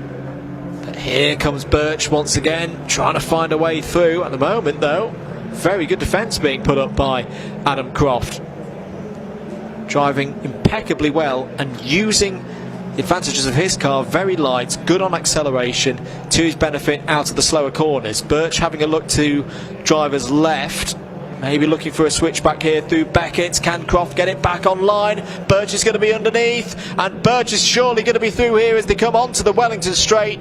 Well, a very patient bit of driving there from Charlotte Birch, but this is the part of the course where the Peugeot is strong. Croft is going to have to look down the inside, but surely here on the brakes the Ginetta is going to be stronger. Down the inside goes Croft, what a move! Birch had to get out of that one to make sure there wasn't contact, but very brave driving from Adam Croft, right on the limit of what the Peugeot 205 could do there on the brakes. 1.5 minutes to go, a bit more time ticks on by, and still Croft holds on to this lead. This is a remarkable race here in Track Attack. Birch to the inside looking through Copse Corner now. This will be another part of the course where the Ginetta is stronger, being a bit newer, more bits of technology, automotive technology on that car. Coming down the order as well, there is the number 25 of Anderson. That's your leader in the Peugeot 206 GTI Production Cup at the moment. One win so far this season for Adam Croft at the front of this order. That was at Pembroke. Here comes the Jeanette again. Surely this time with the Jeanette down the inside. But still around the outside. Croft is braking so late to even out the competition here with the Jeanette G40. It's going to be one more lap after this. 20 seconds or so on the clock. They will get over the line before the timer ticks over to 0. And not many more opportunities for Charlotte Birch to find a crucial manoeuvre and get through. She's going to try again down the inside into Copse Corner, trying to be brave on the brakes, and this time I think the resistance from Adam Croft is done. Birch had a good line down the inside. That would have been very brave indeed for Adam Croft to try and outbrake round the outside through Copse Corner. Good patience from Charlotte Birch, good timing as well to take the lead of this race on the last lap. Down onto the Wellington Straight for the final time. Surely that is too far back for Adam Croft to heroically brake later than the Jeanette into Brooklands. Well, this has been a very entertaining race. As I say, a great mix of different cars in Track Attack this year, and it's going to be a first time winner. Charlotte Birch in the Jeanette G40 had to pick her way through the order, out of Luffield for the final time, through Woodcote to see for sure the checkered flag. There it is across the line, and it's a win for Birch in the number 26 in the Jeanette G40. Got to give your hand to Adam Croft though, a superb drive in his Peugeot 205 GTI. Is also class winner there in the tricolor category. Paul Rodison will be across the line third in his Volkswagen Scirocco. Was a big part of that race, especially in the first half. Is also a class winner there in the Deutsche category. Good race as well in his Renault Clio for Lee Bull in the 128, second of those in the tricolor category. Mike Bowen had a bit of a shaky start to the start of things there in that 15-minute race, but recovered back into the top 5. Class winner as well in the TG category in his Renault Clio. 6th, and another class winner in the TE category was the number 7 of Lee Curry. The Mazda MX-5 of Robert Walker home in 7th place, number 52. 8th place, David Beecroft. There is your winner. A very well-deserving winner as well, if I may say so. Charlotte Birch in car number 26. Very clean moves all the way through, not only on competitors for that race victory, but the back markers as well, which brought a bit of spice there in the second half of the race. There is your provisional results. Charlotte Birch wins by nearly a second ahead of Adam Croft. Paul Rodison third overall, all three of them class winners. Lee Bull fourth overall, second in class, ahead of Mike Bowman, another one of your class winners inside the top 5 overall. 3 Renault Clios in the top 6 of the order, completed by Lee Curry. First of the Japanese cars, home in 7th place overall. That was Robert Walker's Mazda MX-5. David Beecroft had some good fun out there, was on the lead lap in his Citroen Saxo, finishes in 8th overall. Good win as well in the Peugeot 206 GTI Production Cup for Matt Anderson, ahead of Kevin Horton, who had a scary moment on lap 1 through Copse Corner. Did brilliantly well to hold onto that one and not have contact with any of the drivers. He's on the podium alongside Jake Richardson. There we go. That's the end of racing here today, and I think for now my name's Andrew Mather, and we'll head down to the paddock and Hamish for one last time today.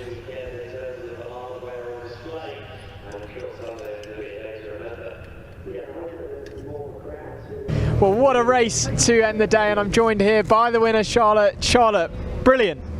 Yeah, I was quite expecting that, starting from near enough the back of the grid. Wasn't really expecting that. I made a good start. I mean, I haven't done standard starts for about 4 years now, so it's a bit risky with the start.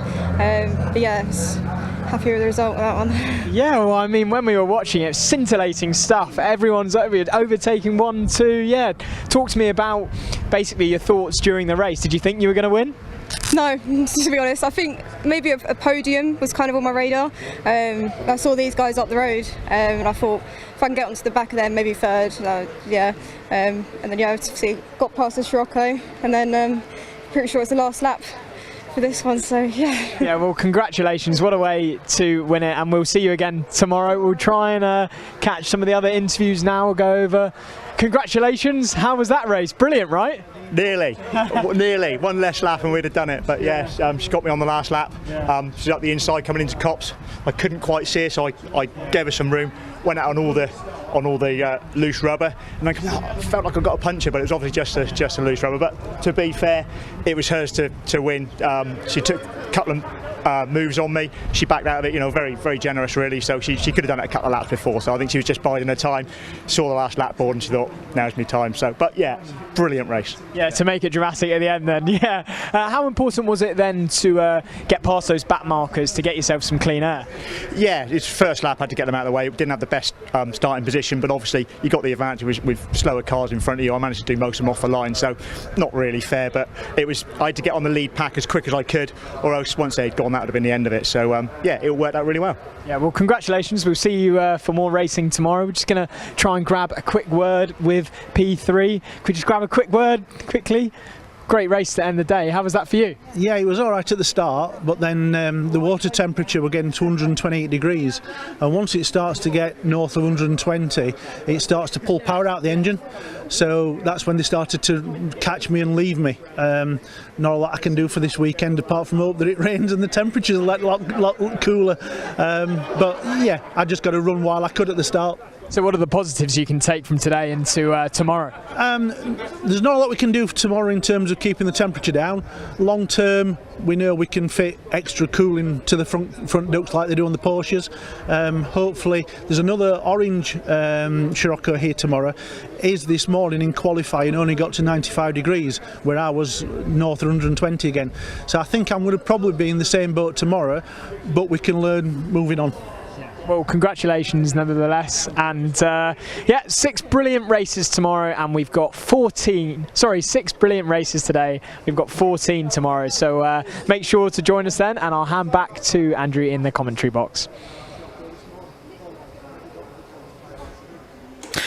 Thank you, Hamish. Great work down in the paddock and park Ferme as always. Let's have a quick look at some of the highlights from that last race of the day in Track Attack. This was the moment through turn 1 for Kevin Horton in his Peugeot 206. Did very, very well to hold on to that one and only lose a couple of positions. Wide moment for Mike Bowen in the first lap as well. Lost a number of positions but was able to recover back through in to the top 8. David Beecroft was in amongst it as well in his Citroen Saxo, having a good race out there and went on to be a class winner. But then it really got going at the front of the order. Adam Croft in the Peugeot 205 GTI versus Paul Rodison in the Volkswagen Scirocco, and first time out this season in the Ginetta G40, Charlotte Birch put on a stunning show, going back and forth, trading the lead, making their way through the traffic as well. Rodison fell into third and dropped her off the back of the pack. This was the key moment for Charlotte Birch after some heroic defence and well, these kind of re-attacks from Adam Croft, trying to break later in the older car, the older Peugeot there. And for a while it looked like he was going to be able to hold off the newer Ginetta G40, but in the end Charlotte Birch, with some very heads-up driving, very patient driving, got down the inside of Croft into Copse corner, and that was the key moment which gave Charlotte Birch the victory there in Track Attack.